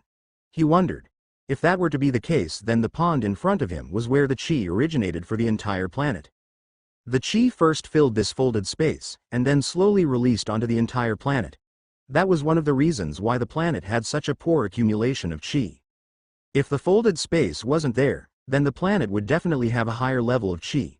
Maybe not enough to have people enter the spirit transformation realm easily, but there definitely would be a lot of them. Ning crouched down to look at the liquid of the pond closely. From what he could tell, there was no way the liquid there was water at all. What is this? He wondered and thought about putting his hands in. However, just in case, he decided to put something else in first. He took a small stick from one of the trees nearby and dipped it into the liquid. He stirred it around and was very surprised. He couldn't feel the liquid at all. He moved the wood around, but he could feel zero friction from the liquid. Are my senses playing tricks on me? He thought. If he were to close his eyes right now, he would think that the wood was moving in nothingness, not even air. What is this? He couldn't help but get more confused. He threw away the stick and decided to place his hands inside to touch it. The moment his hands entered the liquid started to immediately seep in through his arm and rushed to his entire body. Ning was surprised, but that was all he could do there. Nothing felt off to him other than that one feeling he had since he entered the island. However, in just a few seconds, he started feeling that his body was growing in cultivation and was ready to break through once more. Only, that was wrong. Ning wasn't ready in any way, but the liquid was trying to do so forcefully. No! Ning cried out and jumped backward. As soon as he stopped touching the liquid, his body felt light once again, and he could sense his cultivation base going back to normal. If he had let what was happening to happen, then he would certainly enter chi deviation without a doubt. Ning looked at the liquid in horror and he finally understood what it really was. It's chi, he thought. The chi is so concentrated in this one point that it looks like it's a liquid. He then finally took a moment to take it all in. The place he was currently in was in a way the center of the entire world. This place was the reason why humans and beasts could cultivate in the first place. So, is this what the origin is? Ning wondered. He thought of something and reached into his storage space to bring out something. The thing he brought out was a small black marble. This one was different from the one he used previously to get back to planet Kumia from planet Vilmore. That marble was in Anya's necklace that she still wore from time to time. This one was a stronger one that he had made for such a case, and this one seemed to be such a case. Ning switched body and jumped into the white marble. He had lost a majority of his acute sense by doing that, and yet that one feeling he had felt persisted even when he was in the marble. Ning didn't think twice before jumping into the pond of chi. He felt no resistance as he fell directly to the bottom of the lake. He couldn't see a single thing down there at all. That wasn't because of the darkness, but rather because it was too bright. Even though he didn't feel anything inside, his visions were blasted with bright light from all sides. Fortunately, such bright light didn't hurt him or strain him at all, and he could perfectly navigate without having to cover his eyes, which he would if he were a human. He flew through the entire pond, but he couldn't see a damn thing. Finally, he let himself sink to the bottom of the ground. Once he landed, he started rolling around the floor, looking at whatever he would possibly find. Soon, he started realizing that he was going downhill. He started to roll without meaning and landed on top of something very bright. In all of his life, he had never seen anything like that. What he saw was a small opening of the sort that seemed to lead to a land of bright light. However, he couldn't enter no matter what. System. What is this? He asked. That is an opening to a place that is not in your universe. Ning's eyes went wide. What? He asked in surprise. This leads to someplace outside of our own universe. Then, can I enter the other universe through this? He asked. No, this opening does not lead to any universes. Ning was confused now. What do you mean? He asked. The system isn't allowed to talk about this. The system suggests you leave this place. It is very dangerous for you. Even in this strong marble, it's dangerous? Ning asked in surprise. No, it is dangerous to you. The energy in that place, there is a very small, but definite chance of the system being ripped away from you. In that case, you will lose your sentience and subsequently, your immortality. Ning's surprise turned to terror when he heard that. He spent no further minute and immediately escaped from the pond and flew out. Once he was safe, he asked once again. Can you elaborate, system? What did you mean by me losing immortality? I thought that was definite. As long as you remain in the multiverse, you are guaranteed to have immortality. But once you leave to venture the other places, there is no longer a guarantee, as the system itself is under threat in those places. Ning finally understood the severity of the situation. I see. So even the system is not free from danger. And here I thought I had no danger whatsoever, Ning said. You are free from danger so long as you don't try to find ways to enter those realms. I will make sure not to, Ning said. It took a while, but the fear he felt was slowly going away. However, even if the fear went away, that one feeling from the very start was still there, and it started really bugging him now. System. What is going on? What is this weird sensation that I'm feeling? Ning asked. That is your sense of time sensing the different flow of time. What? Ning asked with a confused face. This place has a different flow of time. Different how? Ning asked. The time in this island passes about 13 times faster than it does outside. 13 times faster? Ning said with surprise. But wait, I have been in places where time passed slower before and I never got these feelings. Those places had both time and everyone in it moving at the same pace. In this island, while the time moves 13 times faster, you move at the same rate as everything outside of this island. Only time moves faster, not everything else. Ning still couldn't understand what the system was saying. How could time move fast and yet not? He had a hard time conceptualizing it. Sorry, can you explain in a clearer way? I still don't get it, Ning said. If time really was moving at 13 times the speed, he should have noticed many day and night cycles, which he wasn't. Only time is moving fast. Meaning, while everything is the same for you, you are now aging 13 times faster than outside of this island. Wait, so it had something to do with my perception then? Ning asked.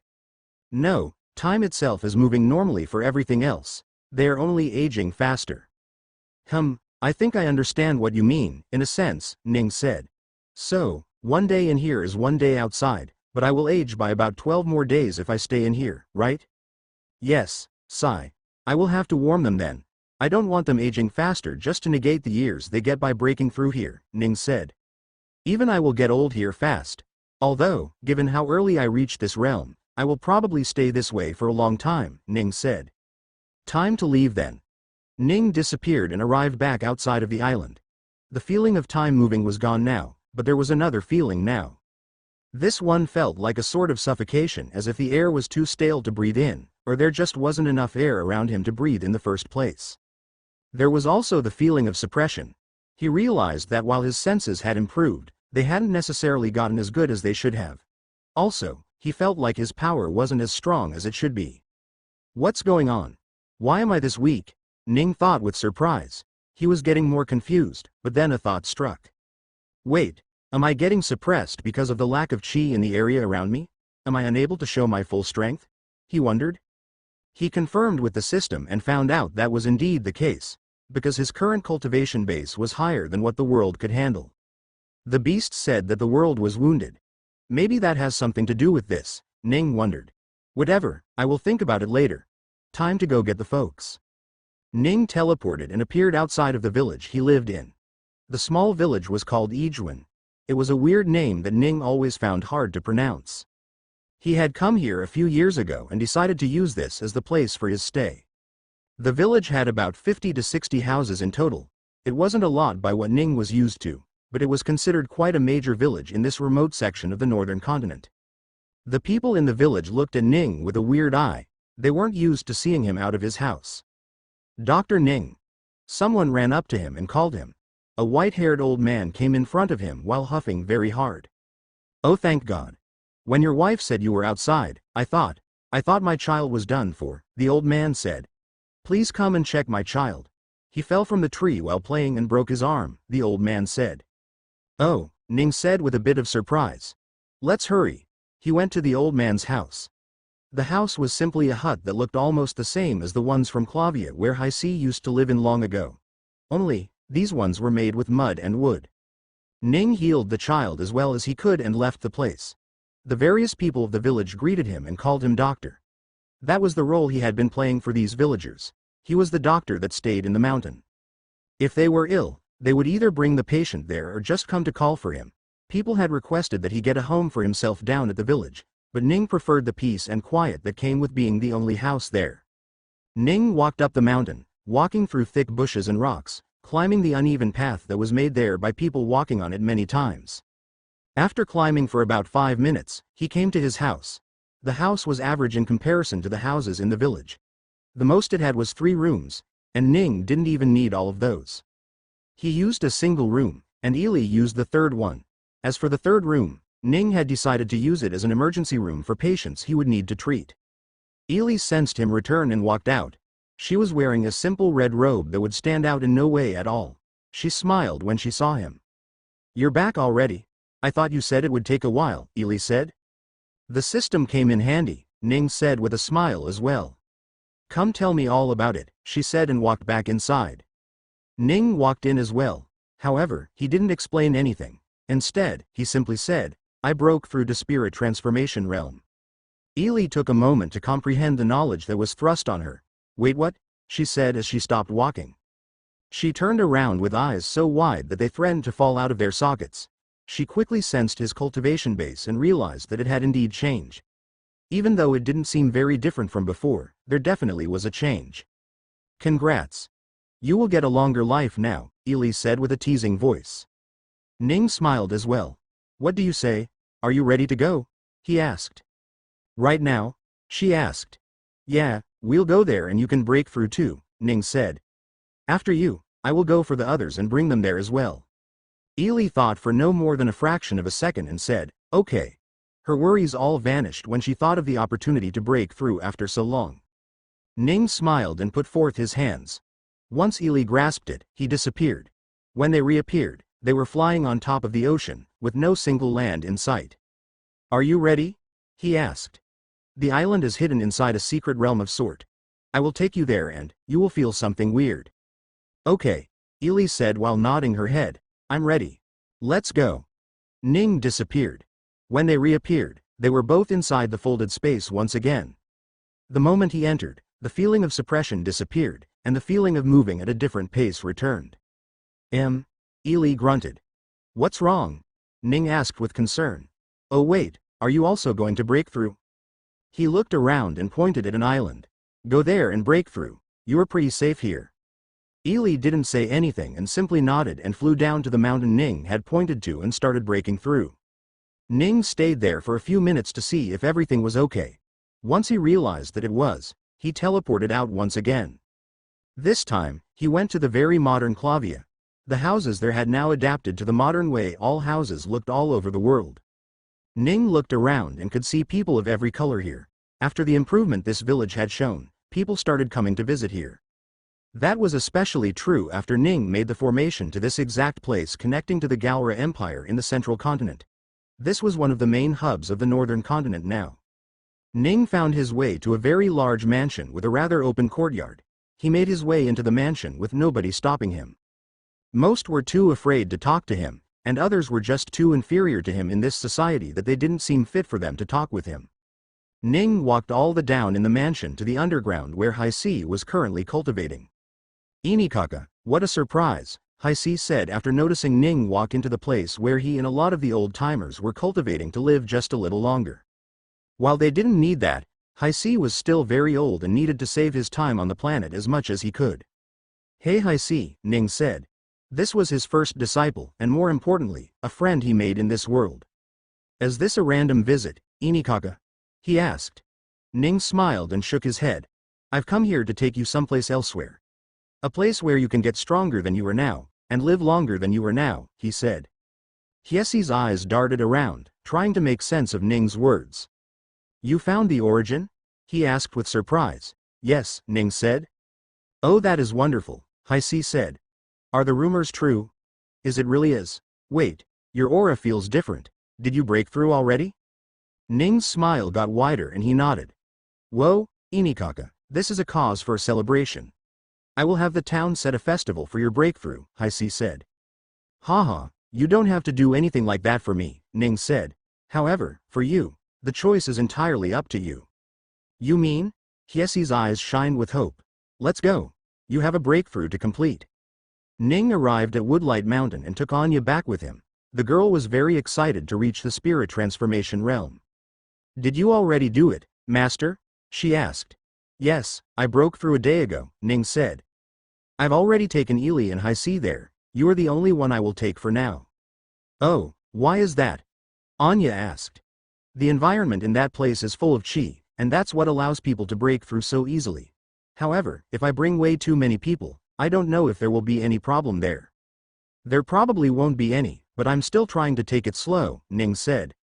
Anya got a little sad hearing that her family wouldn't get the chance to easily break through to the next realm. Don't worry, Ning said after seeing her face. Once you're done, you can start telling a few people, and I will come to get them in a month or two. Ah, that makes me happy, Anya said with a smile. All right, let's go, he said and disappeared once more before appearing inside the island with the origin.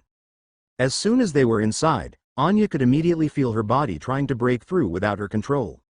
Ning quickly showed her one of the mountains where she sat down and started her breakthrough. He had already explained the process to her, so it should go without any problem. Ning continued flying in the air and looked at the other two mountains where Ely and Haisi were having their breakthrough too. Although their breakthroughs took a lot of chi, the massive island thankfully had enough of it. I should definitely let it recover before bringing in other people though, he thought. Once he was sure they were safe in their breakthroughs, he too decided to rest a little. He flew down next to the chi pond in the center and sat on the side. He laughed after remembering something. So, I'm about 12 days older than I would have if I were on the outside, huh? I never knew time could be so weird.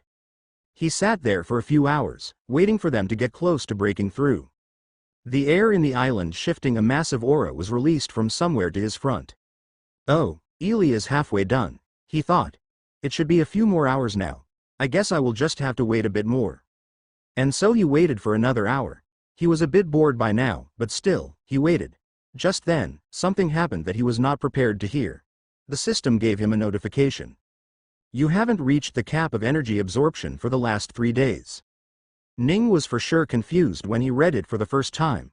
I haven't? I'm sure I've been cultivating for the last 3 days. That should have been enough. Did my cap change without me knowing? He wondered. But then, he finally realized what was probably the answer. Wait, does the cap refresh faster in this place? System, is that it? Yes. Whoa. Ning shouted with surprise. Just then, Hi-C was halfway done too. The aura he released wasn't any less than Ili's either. He was distracted for a few seconds and got back to talking with the system again. Wait, so is my cap not filled right now? He asked. No, oh, I should fill it quickly, Ning thought and cultivated for just a little bit. Since the chi in the area was very dense and he was also in a higher cultivation realm, he could now gather chi much faster. In just a few seconds, he completely filled his cap for the day. When is the next reset for the cap? Ning asked. In 12 minutes. Whoa, that's awesome, Ning said with a smile. Then that means I can collect my energy 13 times in a single day, right? That's close to 17 billion energy in a day, right? I can easily collect many with that speed. How much longer will I need after that? Ning wondered. He decided to check his current energy amount. Status. Status name. Ning Ruigong Energy, 932.56 trillion. Separated energy heat energy, 551 billion sound energy, 49 billion. Chi energy, 931.62 trillion kinetic energy, 28 billion. Ether energy. 0 skill. Damn, that's so incredibly close, Ning thought. So, at 1.28 billion for 13 times a day, I will need 6 days here to reach a trillion. Meaning, in just under a year, I can get my body. Wow, Ning thought. I didn't realize I was this close already. Still, getting a body alone won't help me much. After my body, I should get my talent too. And then focus on gathering 1 quadrillion energy to unlock the next energy in line. Or was that just to learn about it? Whatever, I should focus on getting my new body. He waited for 10 more minutes and he could once more gather energy. Once his cap was filled in just a few seconds, he now only had to wait for less than 2 hours, as opposed to 24 hours he needed to with his normal cap. In less than an hour, Anya started reaching her halfway point. The aura she released was second to none. In fact, her aura felt even more massive than his own. After all, everything he had and learned, he gave it to his closest people. And of them, Anya was the only one that got the best from the very beginning. Not even he could compete with her in that. Her foundation in cultivation was perhaps the best in the whole world. Ning was really proud of that and it showed on his face with his massive smile. Soon, another hour passed and Ning collected the energy once again. The aura from the 3 people was starting to give the feeling of getting close to climax. Soon, they would all successfully break through to the spirit transformation realm. The auras lessened by a third as Ili successfully reached the spirit transformation realm. She could feel the clear difference in her strength and senses now that she had broken through to a higher realm. Her 2 millennia-long cultivation didn't amount to nothing. Tears started forming in her eyes as she got emotional. She released her divine sense and noticed Ning sitting next to the pond at the center of the island. Without hesitation, she flew up to him. Ning was focused on cultivating to gather his energy once more. He was so giddy with happiness after realizing how fast he would get his long-awaited purchases, that he didn't even realize Ili coming to him until she was right next to him. Oh, you're here? You should have stayed there a bit longer to finalize your Brea? Ili hugged him without saying a single word. Wah. Thank you. Thank you so much for everything you do for me, she said with a voice that was choking on her own tears. Ning stopped speaking and smiled. I do that for everyone I care about, he said, and you are someone special to me. So, if I had to, I would do it all over again, as many times as I need to. He gently caressed her back until she stopped crying. Ning made Ili sit down and consolidate her cultivation base again. Hi-C was done too, but he decided to stay where he was to consolidate his own cultivation base. Now, only Anya was remaining. Her aura grew more and more as time went on and slowly reached the climax as everyone's did. Ning's cap refreshed once more in the time and he gathered the required energy. Anya was done with breakthrough as well and was now consolidating. Hi-C was done with his and flew over to him. His head full of gray hair couldn't be turned back to black despite adding another 5 to 10,000 years to his lifespan, but he did recover his vigor. Even without doing anything, he could easily live double of how long he had lived until now.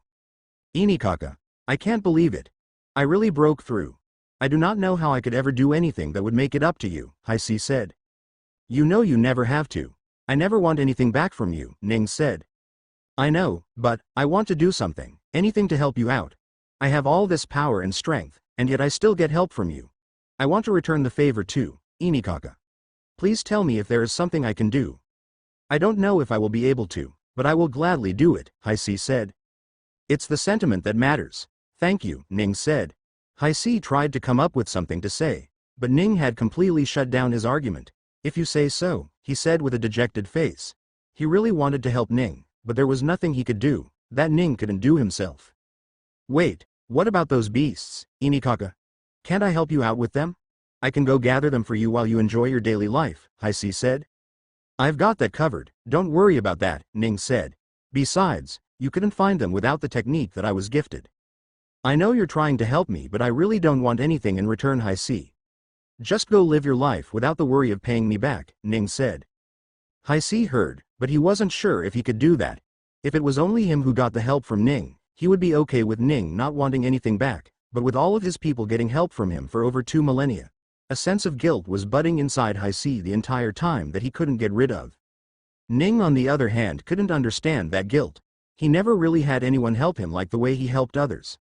The closest person would be the creator, but Ning didn't even know if that was a person or just another energy.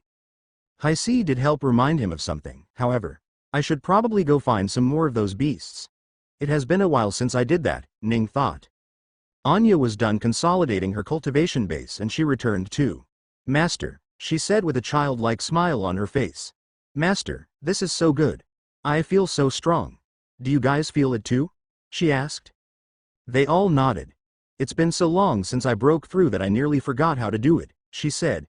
She couldn't keep away her smile and was starting to lose a bit of the grace that she got with age. You are getting way too excited, Anya, Ili said. Although, I do understand the feeling. And you got to the late stage even earlier than me, so it must be very awkward for you. Ha ha ha, talking about awkwardness, it really was very awkward. I guess that's what happens when you wait for 2 millennia to go from 9th nascent soul realm to 1st spirit transformation realm, Haisi said. He was the oldest of the bunch and had thus waited for the longest. Oh yeah, that reminds me. What should we do about reaching the 2nd spirit transformation realm? You said that time moved differently here, and we can't stay here forever, right? Haisi asked. Yeah, you can't. Since time moved differently here, you would die in about 500 years despite getting upwards of 8,000 years. So staying here isn't good for anyone besides me, Ning said. Well, that sucks. We'll see about getting breakthroughs later then, Anya said. We can't cultivate outside, so we will have to ask him to take us back here once in a while, Ili said. Well, enough about that, Ning said. I will think about that later on. For now, you guys can return back home. As for your family, tell them to get ready. I will come by in a month to get them. Grandmaster, we're done, a middle-aged woman said as she came up to Ning and Ili who were staying at the center of the island. Oh, good job Sonia. You took quite a bit less time than Tanya did, Ning said. Anyway, just wait her for a bit, after the rest are done, we'll leave. Sonia nodded and sat down next to them and started understanding what had changed after she broke through to the other realm. After a while, an older man arrived next to them as well. Inikaka, we're done, he said. Oh, good job Junior, Ning said. I can't thank you enough, Inikaka. I don't know what I would do if I couldn't break through this time around, Junior said. You would do nothing of course. You still had quite a few years before you needed to desperately look for other measures, Ning said. I would have given you guys pills that would have increased your longevity, but that would have come at the cost of your cultivation. Either way, Inikaka, thank you. Junior went back to check on his wife and son who were finally done consolidating as well. You never do call him with his name, do you? Ili asked from the side with a slight chuckle in her voice. Come on, Ning whispered a little. I can't go around calling him Ning too. It just feels wrong using my own name for other people. I will just call him Junior like I've been for a while now. Sonia laughed a little when she heard Ning. All right, I'll start taking these people back. I will come back to take your niece back later, Ning said. Okay, Ili said. The little girl should still need a bit more time to break through, Ili said. Ning nodded and stood up before flying with Sonia to meet the other people. Once he was there, he got the people back to their home and came back. She's done. She only needs to consolidate now, Ili said after Ning returned. I see, Ning said. Well, that helps. Are there anyone else left to bring back to cultivate? Ely asked. No, not really. Oh right, I should probably get back the 3 that have been chilling with their kind. They will be the next one then, Ning said. All right, go get them. Ning nodded and teleported away to the central continent where he entered the tomb once more. You're back. Who did you find this time? The beasts excitedly asked him when he entered the tomb. Oh, sorry. I don't have anyone this time. I'm only here to get my beasts for a few days. After that I will go find someone and bring them back together, Ning said. Oh, okay, the beast said. You've already found so many of them, that we will be thankful even if you don't wish to do this anymore. It's all right. I have nothing else to do these days anyway, Ning said. He left the place and went to the stone door to enter the secret realm. However, just before he entered the door, he felt something pulse from behind him. Huh, he thought as he turned around. The beast saw him turn around and asked, What is it, human? Did I just feel an aura right now? He asked. I think I felt something. I didn't feel anything, one of the beasts said. Me neither, another one said. Every other beast said the same thing. Weird. I was sure that He stopped speaking and looked at the coffin in the middle of the tomb. Did that aura come from there? He wondered and sent out his divine sense to check. However, there was nothing coming from there. What am I thinking? The primordial holy jade should stop all aura from escaping even if there was something happening inside, Ning thought. Let's not waste more time. Ning walked up to the door and entered. After flying down from the cliff, he could easily see all the beasts, including his 3. The beasts were used to him returning every few months, so they didn't show any real surprise, although they did come up to welcome him. Master! Blue shouted as he flew up to him. Aegis and Night flew behind him as well. Hey, you all. How are you guys? He asked. You didn't come with someone this time, Master? Aegis asked.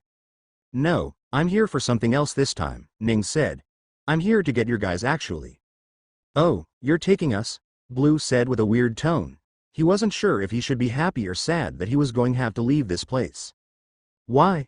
Do you like this place so much? Ning asked. Truth be told, Master, I really do like this place. I like this place way more than the darkness you keep us in, Blue said. I don't know what that darkness is, and it is comfortable, but it's also very lonely. I feel the same too. It wasn't until I lived here that I realized what I was missing, Master, Aegis said. I'm fine staying in darkness, but I have someone I care about now, Master. If possible I would like to stay here for a little longer, Night finally spoke. Sigh, I know. I know all 3 of you have people you care for now, and I'm not here to take that away from you guys, Ning said. Oh, Blue said with surprise. What are you here for then, Master? I found the origin, Ning said. I found it a few months ago. I've been taking people there to cultivate for a while now, and everyone has broken through to the next realm. Now, it's your turn, Ning said. I came to take you guys to the place so that you can break through to the other realm. After you are done, you can decide whatever you want. Really? Blue asked excitedly. Of course, Ning said. Let's leave now. Ning walked back into the room in the tomb with his 3 beasts inside his beast space. Oh human, you're leaving? They asked. Yes, I'll be back in a few days probably with one of your descendants, Ning said. Okay, take as much time as you want, the beast said.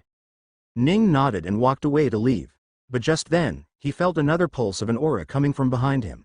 He turned around and saw that the location the aura came from was definitely the coffin. Did you guys feel that again? Ning said. Something is up with the coffin? With Joachim, we can't feel anything. You shouldn't be able to either, human, the beast said. Ning didn't believe them and walked over to the coffin to check it properly this time around. He spent a good chunk of time looking at every corner of the coffin, making sure there was no aura coming out from the coffin. That's so weird, he thought. With no result, he decided to go back to the island. When he reappeared out of the tomb, he arrived in a forest over the southern continent. Damn that man who made this seal, Ning thought.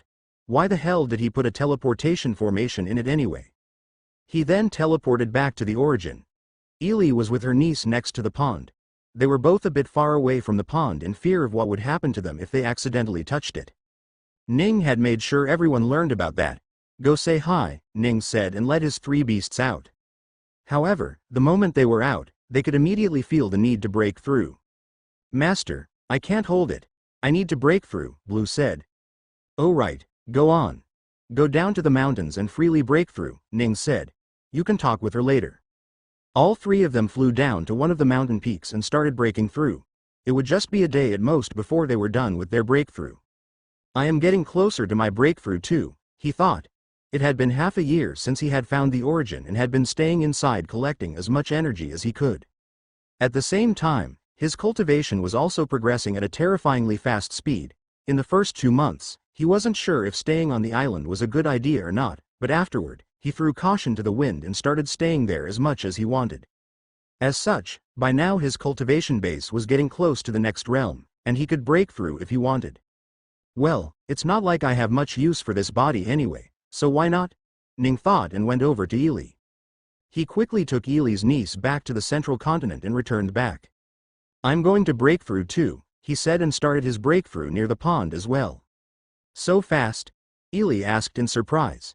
Yeah, it is. I don't know if that's a good thing or not, but I don't really have to care now, Ning said.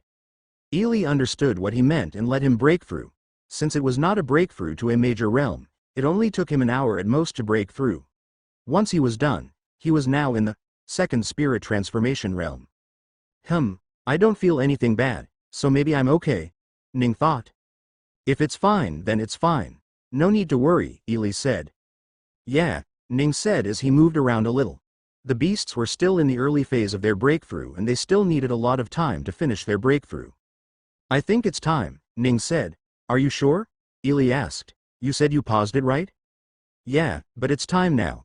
Let me think if I want to change anything, Ning said. You're making yourself young, right? Ely asked. Of course. Around 18 to 20 years old. Although, I won't need to worry about that. I've made it possible to freely change my body and age as I want. I know the human body inside out, and can easily do that, Ning said. What, you can be a girl too? Ely asked with surprise. That I don't know. The male and female bodies are too different and I probably won't be able to change between each other. If I need to, I can add that ability afterward too, Ning said. Well, if you can change what you want later on, then there's no point in contemplating now, right? Ely asked. I guess. I'm more so confirming stuff, Ning said. Let's see. It's a very durable body, with high pain threshold, fully assimilated to every form of chi, ether, mana, whatever energy a planet might have, and finally, the most expensive stuff that is the constant regeneration. After I get this body, I won't have to worry about spending energy to heal myself, Ning said. Right, do it then, Ely said. Ning nodded. System, make my body. Confirmed. A bright white light appeared in front of Ning as they start to take the shape of a human silhouette. Slowly, the light started making masses and signs of a physical body started appearing in front of him. Ning felt his whole body drain as all the energy he had gathered up to this point was being siphoned off out of him. Soon, the body was complete. The body fell to the ground as soon as it was made, but Ning caught it with his telekinesis and hovered it in front of him. The new body looked exactly like the old one, except this one had much fairer skin and the hair wasn't as long. The new body also looked quite young compared to how he looked now. If they were together, the two of them would surely be mistaken as siblings instead of twins. Ely walked over to Ning and looked at the new body from top to bottom. Not bad, she said, but you should probably get it to wear something. Right. I'll get it some clothes, Ning said as he quickly brought out a set of clothes for his new body to wear. Catch me, he said through the clothes to his other body. Who? Wait, what? Ely didn't understand what he meant, and only instinctively did what he asked. She quickly caught the old body that was just throwing the clothes. At the same time, the new body opened its eyes and Ning quickly caught the clothes he threw himself. He started wearing the clothes while Ely started complaining. Don't do something like this when I'm not ready. You could have caught your own body, Ely said, a little annoyed that he managed to scare her a little. Haha, Ning laughed. You need to be ready for the unexpected. While Ely said something else, he started checking out his new body. It's quite light, he said. What? Ely asked. Oh, I said it's quite light, this body. Maybe that's because it doesn't have the body cultivation yet, he said. He looked around the pond and found a small stone that he chucked as far away as he could. Unfortunately, the farthest it could go wasn't even 100 meters away. His hands throbbed from throwing just a single rock. Damn, I'm quite weak right now. I need more energy and strength. I should quickly cultivate my body, he said. What are you talking about? Isn't that way too good for a mortal? Your body is way better than normal, Ely said. I guess so, he said. Well, time to test the main thing, although I'm not sure how I will even do it. What? Ely asked. Sigh, it's the regeneration aspect. It cost me so much just to make a body that will constantly regenerate if I ever take damage. I don't know how I would try it though. I can't hurt myself considering how durable I am, Ning said. Want my help? Ely asked. Are you sure you want to do it? Ning asked. It's not a little cut here and there we are talking about. You will have to cut my arms off and blow my brains out and such. Wait, does it have to be so extreme? Can't we just do a little injury here and there? Ely asked concerningly. Don't worry, Ning said. I don't have any sense of pain, so it won't hurt a single bit, Ning said. You will just have to mentally prepare yourself, that's all. All right, Ely said. Great, use this, Ning said as he handed her his black spear. Ely held it in her hands and closed her eyes to prepare herself. I can do it. I won't hesitate. I will do it, he said to herself in preparation. Good, get mentally ready. Start off with small at. Ha! Ely shouted as she directly slashed on Ning's temple. The blade of the spear was very sharp, sharp enough to cut through rocks like they were made up of cheese. However, even then the blade couldn't pierce his skin. However, that didn't mean it didn't do anything to him at all. Since the blade didn't pierce, all the damage he took was blunt damage, and as such, the force behind Ely's incredible body cultivation easily smashed open his head from the other side as blood and brain matter spewed out, scattering all over the pond. Ah! She shouted when she saw what she had done to him. No, no, no, no, she started shouting as the horror of it all unexpectedly caught up to her despite all of her preparation. Just then, Ning's body started moving, more so wriggling than anything.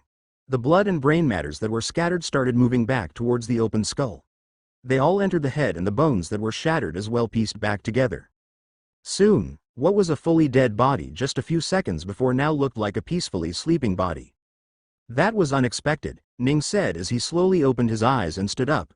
I didn't expect the regeneration to work like that. I was certain I was going to regrow things, but I guess this one is more efficient. He then looked at Ely who was trembling a little. Hey, are you alright? He asked. I thought I killed you, she said. Haha, you can't kill me even if you wanted to. You should know that, Ning said. I know, but that was traumatizing, Ely said. Don't ever ask me to something like that. I can't watch you in that state. I'm sorry. Well, it was partially your fault too though, Ning said. You should have started normally. Well, I guess going directly for the main even does tell us how it's all going to work. Ely was still trembling a little, so Ning sat her down and talked to her. It took a few minutes for her to calm down to the point that she was no longer trembling.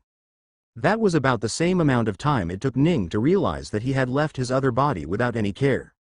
Shit, he said and quickly pulled it next to him. Ely looked at the old body and asked, what are you going to do with this now? I think I will use it for now, Ning said and quickly switched back to his old body and moved his new body to sit back at the same place. Huh? You don't want to use it? Ely asked. I do. I will start cultivating with it once I get the beasts back to their new home, Ning said. After that, I will have all the time in the world to improve myself. Ah, right. That works too I guess, Ely said. By the way, I've been wondering something. Why didn't you make the changes to this old body instead of creating a new one? Well, you can see how much cultivation base and body cultivation I have. It greatly affects this body and makes it different, much better than a normal mortal body. So, if I want to make any changes to it, it will just cost a lot. Instead, it's much easier to just create a new one and make changes to that. Even though it costs a lot, making changes to this body would have cost me 10 times as much easily. I see, Ely said. Yeah, Ning said. I wonder how much energy I have left now. He wondered and opened his status again. Status name. Ning Ruigong Energy, 2.23 trillion. Separated energy heat energy. 0 sound energy, 0. Chi energy. 2.23 trillion kinetic energy. 0 ether energy, 0. Skill. I still have quite a few remaining, but it seems I used up all of my other forms of energy I had gathered, Ning thought. Not that any of these matter anymore. I just need to gather them again to unlock the talent. I should unlock the spiritual roots for 500 billion before that. I will do that when I start cultivating in a few days, he thought. He closed his eyes and started cultivating once more. The energy cap had refreshed and it was time for him to gather some more. It only took him a few seconds in this place to collect the energy required for the cap, so he wasn't very worried. Once finished, he conversed with Ely and waited for the beasts to finish up. It only took them a couple more hours to finish anyway, so Ning freely waited until then. The aura they released wasn't as strong as Hi-C and the others, but Ning could sense that they were getting very powerful as well. Aegis doesn't feel like he had the most increase in power, but Night and Blue are something else, Ning said softly. Their bloodline powers are starting to show up a little more. Just one more breakthrough to the higher realm and they can surely evolve. What's higher than Spirit Transformation Realm? Ely asked. I don't think I've read it being mentioned anywhere. That's not a surprise. Spirit Transformation Realm itself was a myth to the beasts before humans even came to prominence. So, there should be no information about the higher realm anywhere on planet Kumia, Ning said. As for the next realm, I don't know if that is even possible to achieve in this planet, but it's the immortal realm. Well, it's more of a category of realms where your age is endless and you don't die of old age. Many people seek cultivation for this exact thing and, I don't know how possible it is on this planet, Ning said. But, don't worry. If it's not possible on this planet, I will take you someplace else where you can cultivate to the highest realm. That's thanks, Ely said. No problem, Ning said. They waited for a few more hours as Ning collected more energy and finally the beast was done. Ning waited for a bit and let them consolidate their cultivation bases before they appeared. Master, a voice came from far away. Oh, Aegis seems to be done, Ning said as he turned around to look at the beetle coming from far away. Only, the silhouette didn't seem right. Master, look what happened. Blue's voice came from far away and his silhouette seemed to have changed too. Master, Night spoke from right behind them. He was so fast that Ning couldn't even sense him moving next to him. Is this normal? He asked. Ely put her hands on her mouth to hide her dropped jaw. I forgot to tell you guys about this. This is on me, Ning said. You see, after Spirit Transformation Realm, beasts gain the ability to transform to a human. Night, Blue, and Aegis had all transformed to a human form unintentionally after reaching the Spirit Transformation Realm. Night had silk-like black hair that flowed down to his shoulders and turned to feathers at some point along the way. He had an oval face on his tall body that kept a stoic expression despite the surprise he was in. His eyes were fully black, with no whites, as if they were doorways to the eternal abyss. He had also made a cloth for himself that was a black robe with a few hints of white in it. Aegis has a short build with a wide, naive-looking face. His hair was fully golden and he even had yellow on his pupils. He was the shortest of the three and looked the youngest amongst them as well. He had made himself a white and gold robe that covered every part of his body. The only thing weird about Aegis was the small protrusion on his head that looked like something was growing out of it. Finally, Blue had short blue hair on a tall body. He had made himself a partially blue and partially white robe. He had an elongated face with blue eyes and two dragon horns popping out of his head. He also had slightly scaled skins that fully turned into scales the more it went below the neck. Of the three, his transformation was the most incomplete. Congratulations on entering the Spirit Transformation Realm, Ning said.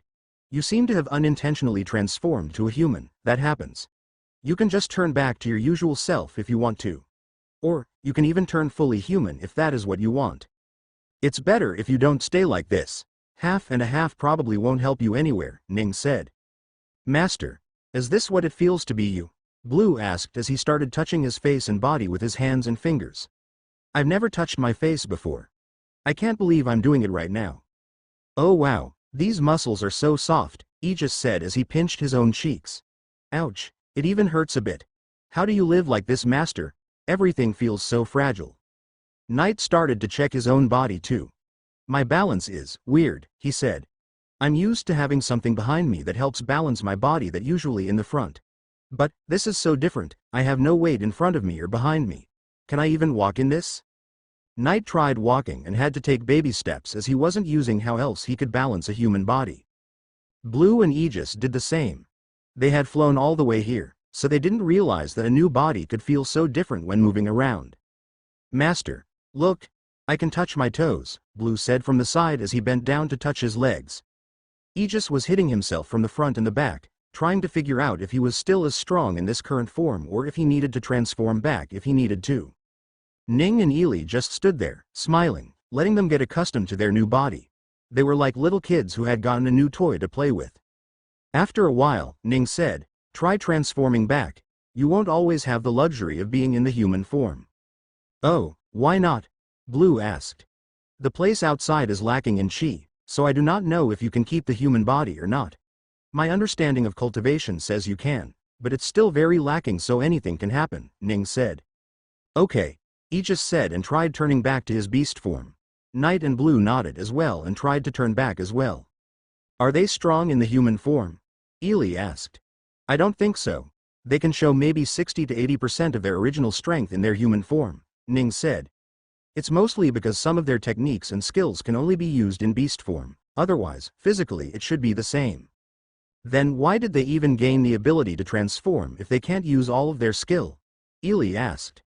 "Or thinking about it in the other direction, why didn't we get something like that when we entered the spirit transformation realm?" "We can't help it," Ning said. "It's what the world wills. The planet wishes for the most dominant creatures to be humans, so humans are good from the start. Beasts on the other hand are adapting to the will of the world. If this were a world where beasts are the ones that have the planet's grace, then we would have likely gained a skill to transform to a beast," Ning said. "I see," Ely said. "Sometimes I'm jealous of how much you know about cultivation and the rest." I can let you learn it too," Ning said. "System, create a book with knowledge of cultivation at advanced level. That will cost you 300 billion, are you sure?" Ning paused for a bit to deliberate, but when he saw Ely's expectant face, he didn't have to. "Do it," he said. He had already spent 947 trillion today, so another 300 billion was nothing to him if it meant the others would gain valuable knowledge regarding cultivation. White light shined in front of him and a massive book appeared in his hand. The three of them struggled for a bit to find the way to turn themselves back to their original beast form, but they did it in the end. "Whoa, you guys got so big after breaking through," Ely said. The three of them were much larger than last time, so they changed their sizes once more and turned back how they were normally. The three talked for a little longer, and Ning decided to teach them some crucial information regarding cultivation through the book he had just created. If they decided to stay with their newfound family and friends, then Ning wanted them to have knowledge of a couple of things that may help them down the line when he wasn't around. "Will you stay here or go back home?" Ning asked Ely. I will stay here for a bit. Go and do your work.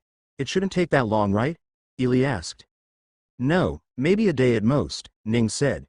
"If it takes too long, I will come back for you." "Sure. Go then," Ely said and sat down to cultivate next to the pond.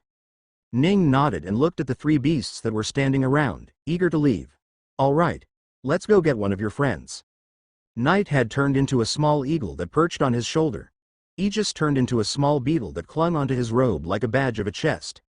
And finally, Blue turned to a very small flood dragon and wrapped it around his wrist a few times like a bracelet. "Are you guys sure you don't want to turn into your human forms or even stay in your normal forms?" Ning asked. "We are not used to the human form, Master. So we are afraid of making mistakes that would end up embarrassing you," Blue said. "And our normal forms are too massive to go around in the normal human society if that is where we have to go," Aegis said. Night nodded, agreeing with the other two. "Sigh, okay," Ning said and teleported. When he reappeared, he was outside of the origin. He teleported once more to appear in the Sephir Empire of the Central Continent. He had, after a lot of tries, learned that the teleportation formation in the tomb didn't teleport 3 times out of 5 times. The other 2 times it was either of the 2 other continents. So, the probability of finding a beast was higher in here than on the other 2 continents. He floated down to one of the mountains next to the massive forest that surrounded the Sun Empire and started using his skill. Slowly, he could feel a faint sense of pulsing coming from deep inside of him. It was like something got his soul on a rope and was pulling on it. 3 very intense pulses pulled on his senses, but he tried his best to ignore them since they were obviously giving him the location of his 3 beasts. The feelings were very faint and there were many of them, but he could feel it all as clearly as any other. "West," he said as he opened his eyes. That was the direction where the strongest pulse came from. He stood up and flew towards the west until he was on the border between Sephihr Empire and the Galra Empire. He saw a small village that was surrounded by many layers of mountains. The people seemed to live in the valley and it didn't look like they had much contact with the outer world. Ning didn't find it very surprising considering they were at the border of the empires, and empires tend to not care much for those that were very far from the capitals and other big cities. He didn't want to scare the people easily, so he flew down to one of the mountains that were covered in nothing but trees. This is so very dense, Ning thought as he looked at the trees. Is this the place, master? Knight asked from his shoulder. I think so, Ning said. He used the skill once more and the pulsing feeling was very intense right now. Yeah, it's definitely right around here. The feeling is so strong that the direction is impossible to tell right now, he said. We'll have to ask around if they know of any beasts, I guess, Ning said. Rustle suddenly, he heard movement from quite far away. A uniform sound of marching appeared from behind him and he turned around to see a bunch of people marching up the mountain going towards the peak. He could see about 25 people, 8 of whom were carrying a sort of float like it was a parade. He was far enough that they couldn't see him, but he still used his skill to go invisible just in case. Is that a parade going on in the forest? Ning was very confused about what was happening. Of the 25 people, 20 of them were men. As for the last 5, he couldn't tell since they had black hoods on their head. He then turned to look at the float that the 8 people were carrying. There's someone in there, he thought and sneakily spread out his divine sense to look at the insides. When his sense reached inside, he could see a girl crouching inside the small float. The girl was about 20 years old from what Ning could tell, and she was wearing a very fancy robe, at least when compared to the men that were mostly wearing dirty rags. The most confusing part of the entire thing was that the girl was crying inside the float. He would immediately assume that something bad had happened to her and the men were bad people if it weren't for the rest of the men dropping tears along the way too. What the hell? Is this a marriage by any chance? He wondered. That would make sense given that most of them were crying. Little Belle, it's about 10 more minutes from now. Are you sure about this all? An elderly person asked her. I'm okay, father. I will do what I need to, the girl spoke through her tears. I'm sorry, my child. I, as a father, couldn't give you a better life, the man said. No, father. It was my choice.